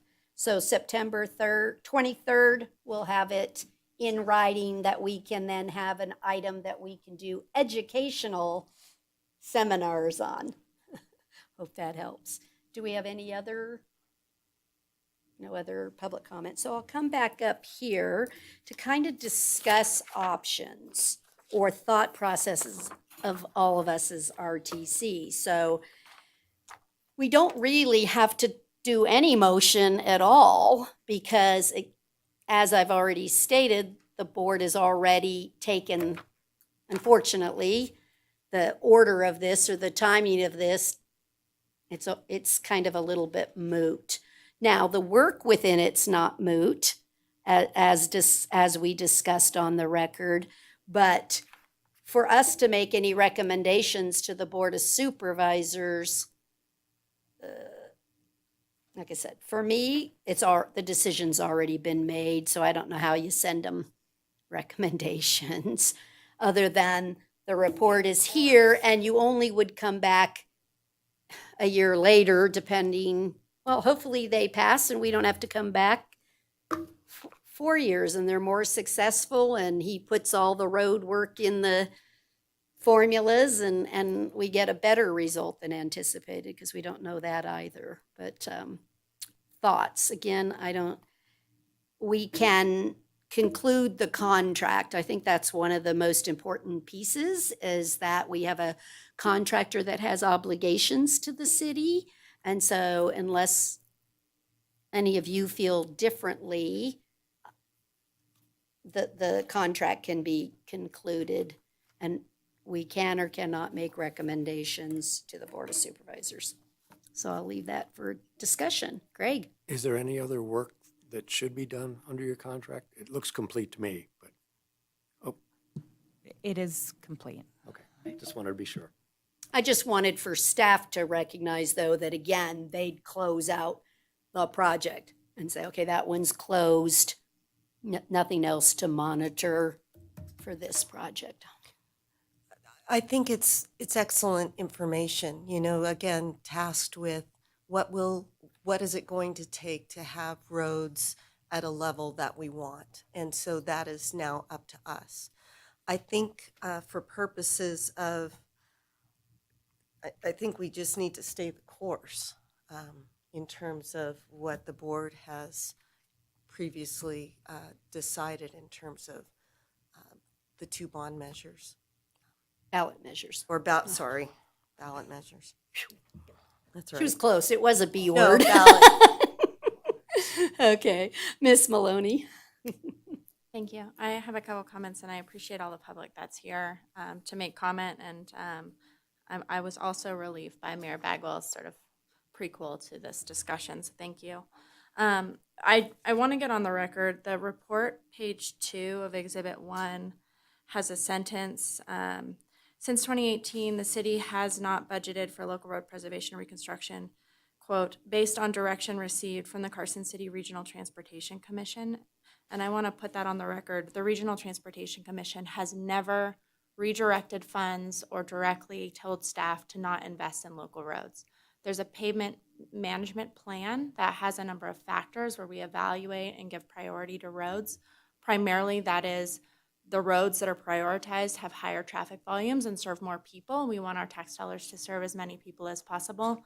But I took issue with that statement because I think it feeds a misconception that we've directly taken roads or intentionally directed staff to take money away from local roads. And that discussion has not happened unless I was absent and someone wants to correct me. So I wanted to make that comment. The second thing I wanted to say was I provided a number of comments to Chris yesterday on the report. As a transportation professional, I had a number of technical questions and identified a couple of technical flaws with the analysis, particularly with Method B. I had a number of concerns with. That combined with the final bullet on Exhibit 1, page 25, that I think Wade Bradshaw brought up, recommending the GID, and just that decision tree in general, to me, seems premature and maybe not appropriate for this particular body. That seems like a decision that the board should make. I agree with the suggestion by Mayor Bagwell to close out this project with the report as is and not spend more money at this point because we're going down that path of the ballot measures. I want to end with saying slide 13 that was in the presentation about the new funding scenarios summary, talking about how long it'll take to get to all the roads. I have routinely asked staff for a plan for local roads, and the question we always hear is, when are you getting to my roads? And so I wanted to call out that slide 13 and thank staff for putting that in there. To my recollection, this is the first time we've seen that. That said, the last 4 meetings I went back and watched the video, which was long and very tedious, but there's been a number of references to a workshop. And I think that this meeting and this agenda item here served to close up this project, but it served to look at the potential additional revenue sources, but it didn't get us to sort of that question that the one of the last commenters had about what is the benefit of the passing of the ballot measures, right? And how does the public know what they're voting on to support it? I do still think, and I think Mayor Bagwell, you mentioned workshops, I do still think there's benefit to workshops to go even further than this slide 13 about when we get to my road. And if one passes, what does that mean? If both pass, what does that mean? If none pass, what does that mean? I think the public wants that, and I think there's benefit to doing that if we can figure out how to do that to supplement the information that's in the ballot information that Scott Hohn's team is putting together, which I think is fantastic. So those are my comments. Thank you. And I certainly concur with any educational public workshops we could accommodate. Like I said, I hope we take the show to the chamber, wherever we can take the show and provide education, I think is of value. I don't believe, just to be clear, and I think that's what she just said, that we don't need Hansford to do that component, that we have the ability as the staff to not spend any dollars with a contract. I just wanted to make sure that we were on the same page there. We're on the same page. Okay. But I do see once the ballot questions come out, it would be a great time. And since we have a date, Darren's looking down maybe at his calendar on a computer going, ooh, when could we fit one in? But now that he knows the date that the ballot questions will be out, that's the best time then to schedule educational discussions and maybe, well, let's see, our October meeting would be before early voting, right? Everybody looking at a calendar. Maybe just as a suggestion, we look to make that a component piece in educational workshop on that, because it's just before people are going, and then we can pull out the data elements and try and meet as much as we can of Mr. Costa's thoughts or comments. Again, the public's been wonderful with coming forward and saying, what is it that you need to know, so that we're answering the questions. I think that's what we're all up to here. So just a thought process that you might have to do a little heavier lifting on that meeting. I'm not suggesting the September meeting because we won't have I really want the ballot measures because it's easier to do education on them. And it's also the September 11th ceremony that I think is important that this city continue to recognize and do, and that's at 6 o'clock on that, and that's our next meeting. So any reason we can't Mayor, be ready for just an educational workshop? I'm happy to discuss with Darren, Public Works Director, on Method. options. I will say that there are a number of items that are required by federal and state statute that staff have to accomplish in September and October, and there's a heavy lift associated with doing some of that in that short of a time frame. So Right. I'm I'm hesitant to commit to an October It doesn't date. even have to be at this meeting, but I'm suggesting we're going to have an educational workshop. And if we can't fit it in with our meeting, we'll get together and look at a calendar. Maybe we'll have the chamber help us out and host one. Chris, Right? we've ahead. got tremendous amount of information, right? And I think sorting through it to the key things that the public wants to know might be the hardest task. Yes. But it came up earlier, your new pavement condition survey, when might that be done? The impression I'm getting, it's not going to be done before early voting, right? No. So we're not going to have any new pavement condition data, but you can drive around and see where your money has gone. And we have had some improvements in the last year or two that aren't reflected in the data right now. And I think also just really within the workshop, really reiterate what the 7 million, the 6.5 million, what that can get us and what kind of preservation and the outcome of that, coupled with the monies we already have. And I think that would be really helpful so that folks can see that this money would be useful and it actually would accomplish something significant. Understood, and thanks for those comments. I want to note, and I want to respond to a question that Mr. Costa made about timing. We start project prioritization processes in February, and we deliver those to the RTC in June. So there's a multi-month process for collecting that GIS data, going out and looking at the roads, analyzing through the scoring system, preparing the presentation materials, and presenting to the RTC and doing cost estimating and understanding all that time frame. And so we have started the process for District 3 because I had a feeling that there was some need to provide, well, if we're not going to be able to fund District 2 with these local dollars now because the passage would require them to be implemented in April or something like that, the first district to get the funding is going to be District 3. So what are the prioritized local roads in District 3 that would get the first funding? So we've pulled some of that PCI data from our model. We've pulled some of the information from the GIS system, but we haven't started processing that. And that is a couple of months long process to do all that scoring and criteria. So I appreciate that, and I understand what the intent is. I'm just not sure exactly what that, if it's going to be, it's not going to be project specific in that short of a time frame is what I'm getting at. But we have District 2 that we presented. We do. We have District 2. As a sample. As a sample. I mean, the idea is to help inform the public of the process. I think you had a great slide that was in here that I think you already have the work done. It's a matter of pulling it together with a nice 20 slide that gets rid of all the noise, right? That's all gone.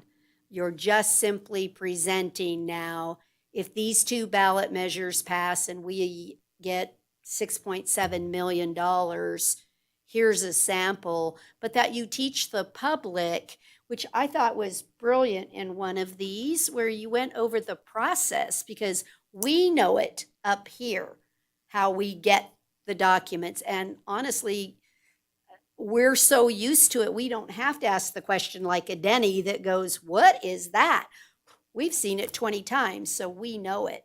So I think that you have the data, and I am positive there'll be some people that would be happy to help.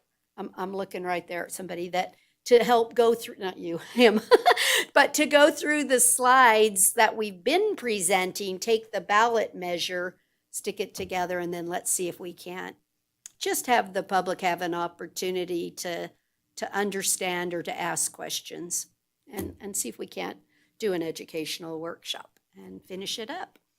But I also do want to finish up this contract with you. I would like, Lucia brought up a good point, unless we voted to eliminate local roads, I don't think we should say that in the report, because I don't think we actually voted. I think it was a process, but you can confirm, and so that we can button that report up. So I don't see any other recommendations in it for things that we just don't want to let it sit in the final report besides that. It's thorough. But I do agree that we should never say something happened if it did indeed not happen. So I would even just accept a motion that just indicates the report's final with a verification of, was it page 13, 18? What was it, Lucia? The page number with the 2, 3, somewhere. Fix it. Oh, page 2. Report page 2. On report page 2. Do we, I guess my question for you, Mayor, is do we even need to take action, or can we just, since you asked staff to just look at that, maybe we just move on? Would be something I would be supportive of. Do you need any motion other than you just direction? We can just do direction, or you need a motion to close it? You can decline to take action. Yeah, okay. You don't need it? Understood. Okay, perfect. That's enough. Everybody's okay with that? Making sure. All right. Whew, that was a long one, but we got a lot done. Okay, we're now going to move on to, does anyone need a break? Everybody can keep, okay, I'm just making sure, because sometimes it's like, I need 2 minutes. Okay, and thank you again, Catherine. Thank you. Okay, we're now on to, it might be me. Okay, we're now on to agenda item 5B as in boy. This is for possible action on the highway agreement for the Nevada Department of Transportation to partially fund the design and construction of the North Lampa Lane multi-use pathway project through $766,000 in transportation alternative TAP grant funds plus a 5% local match and an extra $64,934 in local funding outside of the agreement for $871,250 and authorization for the transportation manager to execute the agreement and future amendments. Time not to exceed 10% of the present amount. Casey, are you up? Thank you, Madam Mayor. Casey Sylvester, Transportation and Traffic Engineer. So this project is an agreement with NDOT for administration of TAP funds that were awarded previously to Carson City for this project. This project is an extension of the Lampa multi-use path that currently ends at MoDOT Court. This will extend it up to US 50. We also are going to widen the sidewalk along US 50 from the path's new terminus up to the intersection with Lampa Lane. And that widening is the source of the additional $65,000 that combined with the 5% match, bring our total contribution up to $105,000. So our total cost after reimbursement will be $105,250. As you mentioned, the total project cost is $871,250. It's really rare that we have a project, we end up not getting to do the project because we don't have the money, and then we get the money, so we get to do the project. So this one was a nice surprise, right? That we've received funding. But does any member have a question on this one? No? Yes? Ms. Maloney? Just a comment that I ride this section with my kids, and there's a lot of people that ride and end up kind of dumped off, and this missing section, it impacts a lot of families. And so I'm just really thrilled that staff were able to make this happen. It's really a shock for us to get some money when we weren't anticipating it. So is there any public comment on this item? No? Okay, I'll bring, well, Ms. Maloney, would you like to make the motion since you commented on the greatness of this one? Sure, thank you. I move to approve the agreement as presented and to authorize the transportation manager to execute the agreement as well as any future amendments to the agreement regarding extensions of time or changes in funding amounts not to exceed 10% of the present amount. I will second. I have a motion and a second for approval. All those in favor, please say aye. Aye. Aye. Any opposed, say no. Let the record reflect that was unanimous. Okay, we're now to 5C. Discussion and possible action on contract for Loomis and Associates to provide design services for the District 1 Carmine Street Rehab Project for a total not to exceed amount of $178,700. Casey? Thank you, Madam Mayor. Casey Sylvester, Transportation and Traffic Engineer. So this agreement is for, or this contract, excuse me, for design services for hydraulic designs up to 30% and ADA and pedestrian improvements on Carmine Street up to 100%. And the ADA and pedestrian improvements will presumably be taken to construction. And we have CDBG funding for that construction that will be utilized. If you guys recall from previous discussion, the drainage improvements in the area are a little bit of a question at the moment, and so the extent of the ADA improvements is not yet entirely known. But the plan is that we will do whatever ADA improvements we can around the needed drainage work, which will be completed later. That's the extent of the work.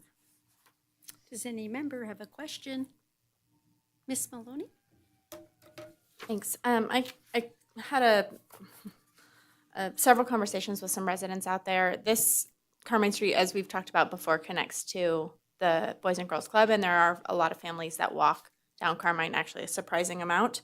And so I called Chris a few weeks ago to ask specifically about the design of this project. And I just wanted to just state and maybe ask a question if you guys know yet, that it's more important for me that we do work on a single side of the road to get a contiguous path for people to walk down than that we end up with a patchwork of ADA improvements that doesn't result in a contiguous path. Acknowledging that this is a short-term fix, right, with potentially a future project. And so I don't know if you guys know yet exactly what we're going to do or if we'll get far enough to do it, but where possible to create a contiguous path for folks to walk that corridor, please do so. Thanks. Yeah, let's have discussion. Thank you, Member Maloney. So due to the extent of the drainage work that is going to be necessary, and part of the scope of this work being determining precisely what is necessary, it is unlikely, well, we just don't know for sure what will be the case as far as what ADA improvements we can do. And if we were to jump in and do the full length of it, it would require additional funding for construction than what we have. So we will be completing what we are able to based upon the funding constraints and the hydraulic design constraints that we have. Casey, Let's try that clearer. Yeah, sorry. It'll be better than it is today, and the ultimate design is still under consideration. But we're not making anything worse, and folks are walking there now, and you're trying to get as much permanent improvement as you can in there now. I'm going to jump in here. Chris Martinovich, Transportation Manager. To Commissioner Maloney's point, I think that comment helps us prioritize where we can target our limited dollars. And if we can, given the constraints that Casey mentioned about storm drainage and where we can and we run into limitations, it helps us identify, well, if we have the choice of these two, one on the north, one on the south side of the street, if they're both equally hydraulically acceptable, well, let's do the one on the side that provides the most continuous path. I think we can work in addressing that in line with what Casey mentioned of considering the hydraulic constraints and limitations that Loomis has yet to determine. Sweet. Thank you. I can live with that, I guess. Okay. I'm just checking something to make sure that the contract allows for just exactly what you just said. Sorry, takes me just a second here. That's fine.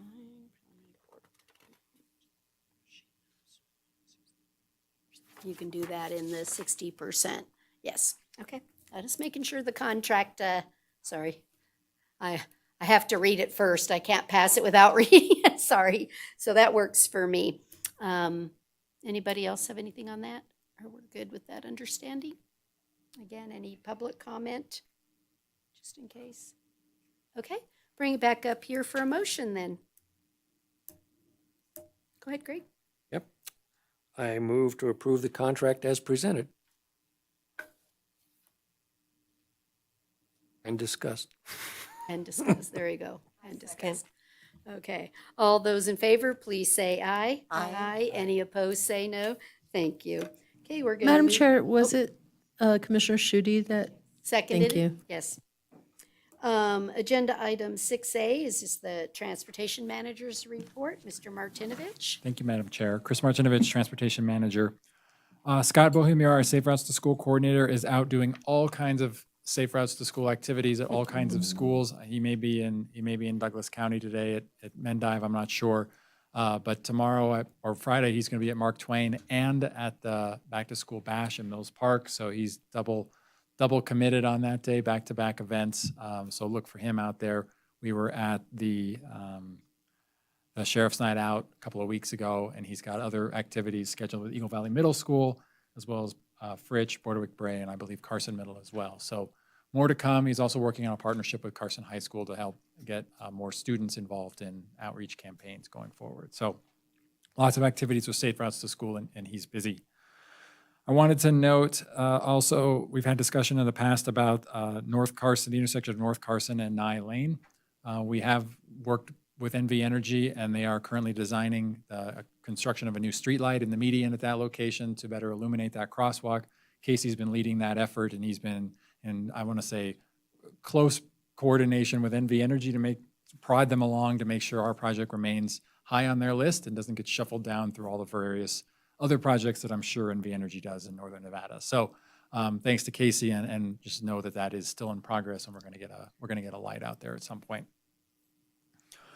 We were fortunate, and we executed our Safe Streets and Roads for All grant with the Federal Highway Administration to incorporate the high school and some other community organizations in the Safe Routes to School Master Plan. So that grant has been executed.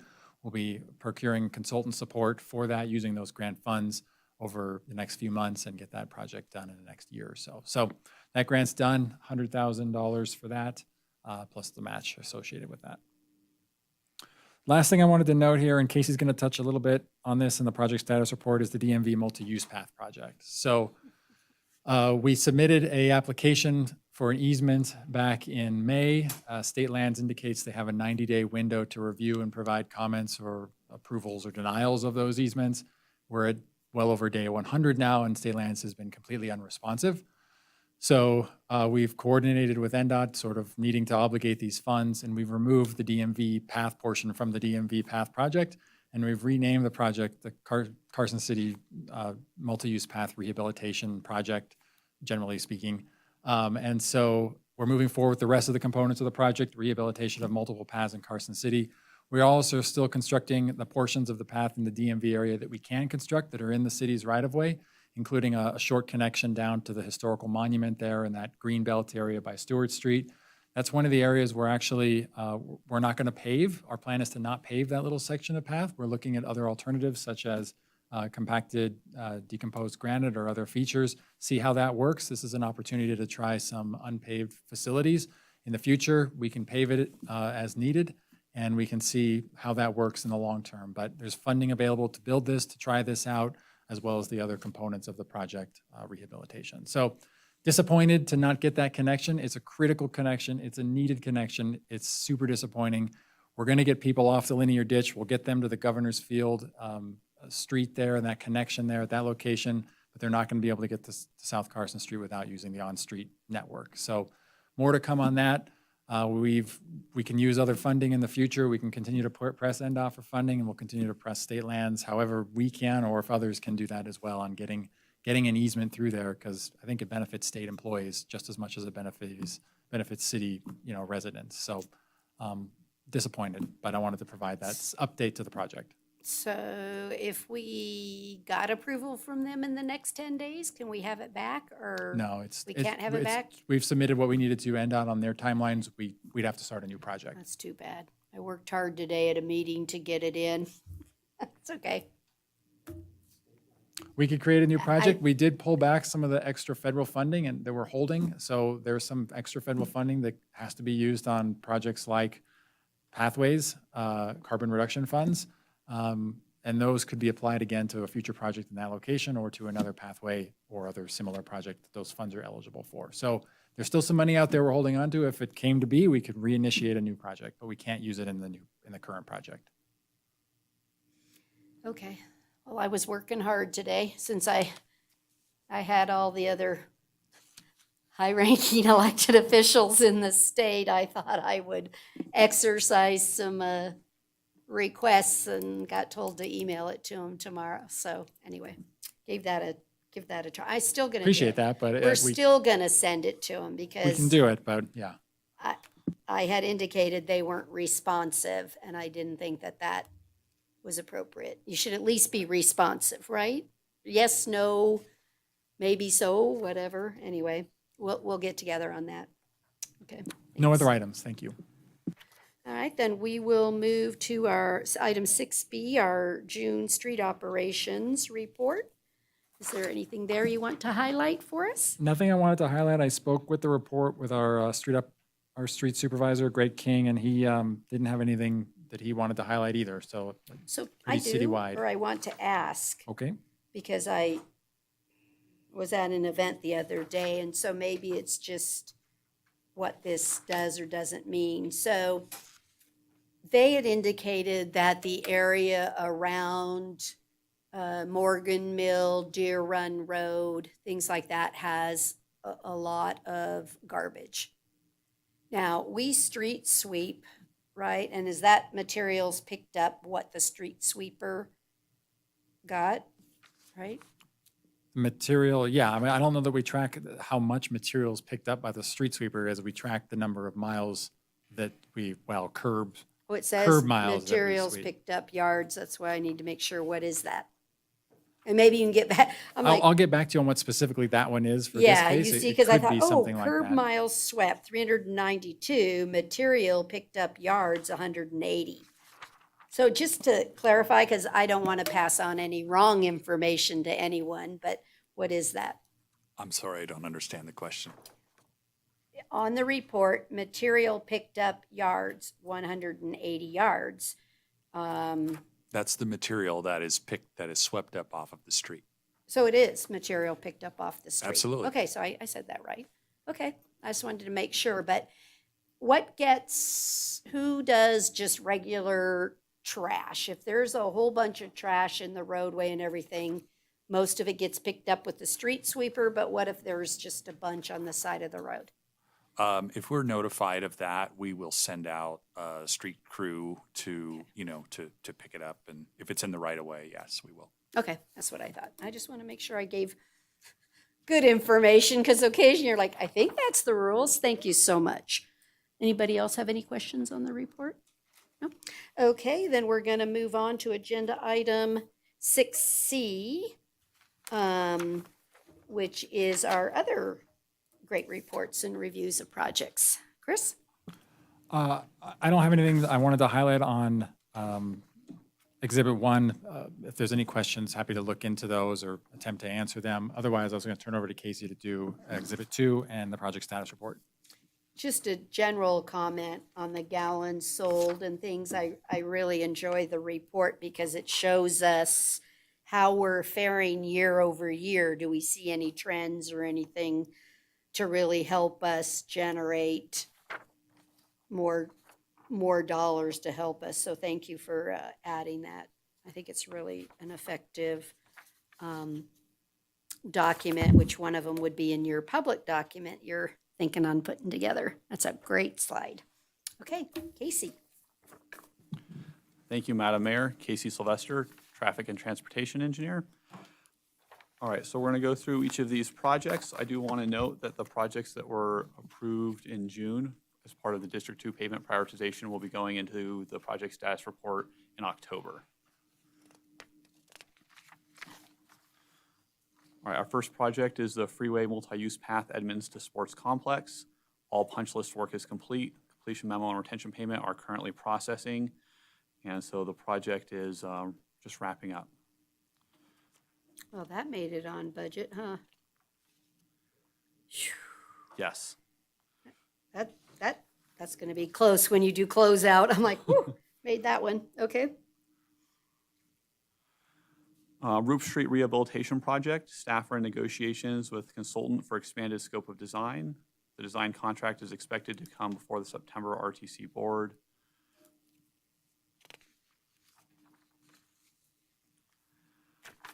District 3 East 5th Street Reconstruction Project. Project is currently in construction, which is expected to complete this month. Just before school starts next week. It's in pretty good shape. I kind of passed that one a couple times a day. Nice job. I believe a punch walk for that project was completed this week. Oh, see, there you So, go. Good. East William Complete Streets Project. The design is complete. The right-of-way phase is underway and will continue in the fall of 2024. Utility agreements are finalized. Once the right-of-way acquisitions are finalized, the city will proceed to advertise the project for construction bids.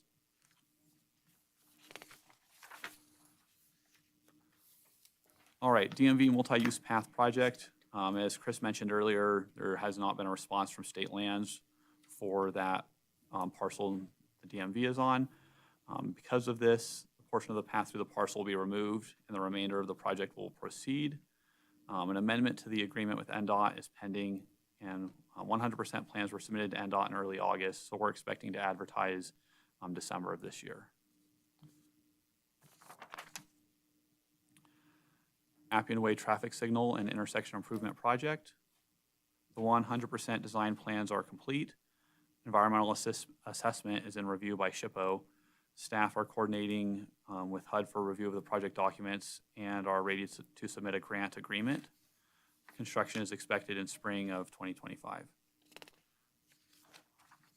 You know, and just to note on this project, because often it's a line on here, but I don't want it to be missed, is developer contribution. Many years ago, we converted our methodology of saying it's not the last guy in that develops. The poor last guy always got stuck with the full bill. So we now have contributions along the way. You get your share of it. So I just wanted to note for the public that they see those developer contributions that often ask us, why don't you make them pay? And I'm like, well, we do. It's just we can hold it for 10 years and finally use it on the project. So thank you.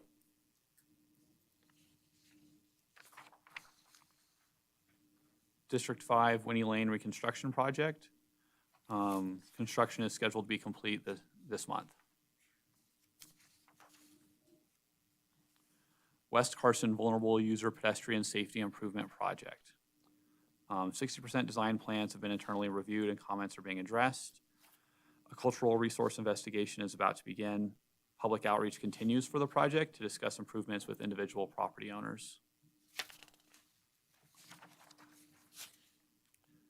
District pavement improvements.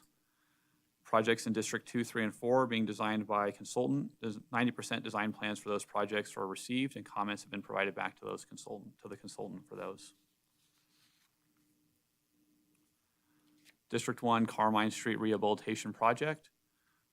Additional CDBG Community Development Block Grant funds have been approved by the Board of Supervisors. Consultant design to begin in late August to take the conceptual design and hydraulic plans to 30%, with ADA scope advancing to 100% for construction in 2025. And this is the same project we discussed in item 5C. District 1 North Lampa Lane Preservation Project. Construction is underway with completion expected in September.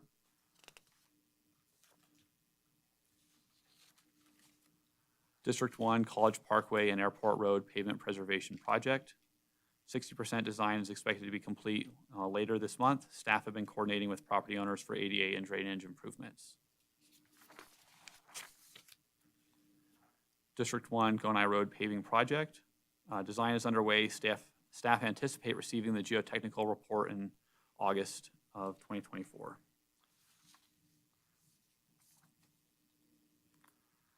FTA Rack Downtown Sidewalk and Pedestrian Improvement. Contractors completing punch list items. Construction is expected to be complete this month.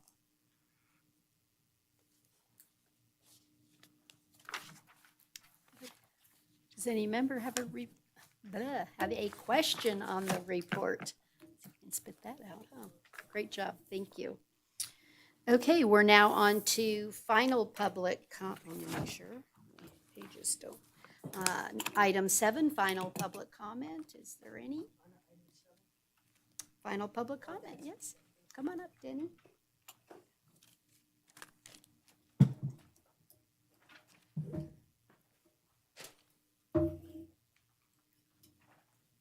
Thank you, Mayor Denny French, Carson City, Nevada. I want to thank the Nevada Appeal for helping me get in order for the meeting as much as I was able. It gave me a guiding line for review and consideration. I'd also like to get back to several things. Of course, I didn't write it on here. The main thing is that it was relayed to me that there are several streets that individuals, and unfortunately I didn't get the names of the streets, and they were at a meeting, but they were uncomfortable about speaking up. And I assured them that people from streets would be glad to hear from areas that are dark, and they're concerned that there's not enough lighting in some of their neighborhoods. And I wondered if there was a review in hand or in place that would be reviewing the lights and such. I'd also like to let you know that I heard that, and hadn't been out there during the dark lately, but the several light issues that were at the library were corrected by just turning a light around to its right location. It's gotten blown around, but it still, I think, is worth having a good look about, because I think there are areas that should be considered to have some lighting treatment put in. The next question was where I started, was with the Centennial area around the fields. Is that considered a street, a road? I'm sorry, I can't think of the name, but would that be part of the proposed $6 million redevelopment of that field and such, regardless of the material used at this point? But is that part of the consideration, the road around it? Because that is it's in bad shape, and It doesn't. The $5 million bond? well, I don't know the bond part, but I'm suggesting that the total cost of what has been presented as a $6 million money that's set to go to parks, I'd like to instead see a lot of that money go to equipment in individual parks that is broken, or, Mayor, several of those locations you spoke about, was hopeful months ago that would be resolved, but hasn't. And with some of that $6 million that might be dedicated to artificial turf, which I am opposed to because of its safety and health matters, but I would like that money to be designated to help develop that very nice bunch of 4 fields up there. I played for years softball, but the deal for me is that so many other uses, but what is it designated? Is it park? Is it going to go under the funding of that rehab? Is it going to be part of the drainage considerations? And that would be things that I would like to have answered. Those are questions, but the light issue is a major one for me. Thank you very much. You're welcome. Thank you. Perfect timing. So there was a bond issue for Centennial Park of $5 million, which put out the general parameters of which it will be spent on Centennial Park. It wasn't specific to which items in Centennial Park, but we will be utilizing that at that park. We are moving forward with the design and implementation of the 4 fields. But I believe that's on a Park and Rec agenda coming up just for you, Denny, to discuss grass. So that won't come to this committee, just trying to be helpful, but it will go to the Parks and Rec Commission. Nope, but you can talk to me afterwards. So is there any other? You're welcome. Final public comment? Perfect. With that, then if there's no objection, anybody got anything else? Lucia? Just quick question. Sorry, I haven't been following that project as closely as I should have, I'll admit. So from what you said, Mayor Bagwell, it doesn't include the road, right? So it has nothing to do with RTC. Okay. It won't, the project won't come to RTC, well, unless everything comes in cheaper than we think, which so far it never does. Well, we'll But keep our anyway, fingers crossed. Yeah, Thank we'll you. keep our fingers crossed. But no, it's really a drainage and field upgrade that was done with recreation bonds supported by CTA. So that's where that one came from. Okay, no other comments? Then we are adjourned. Thank you all for a good meeting. All right.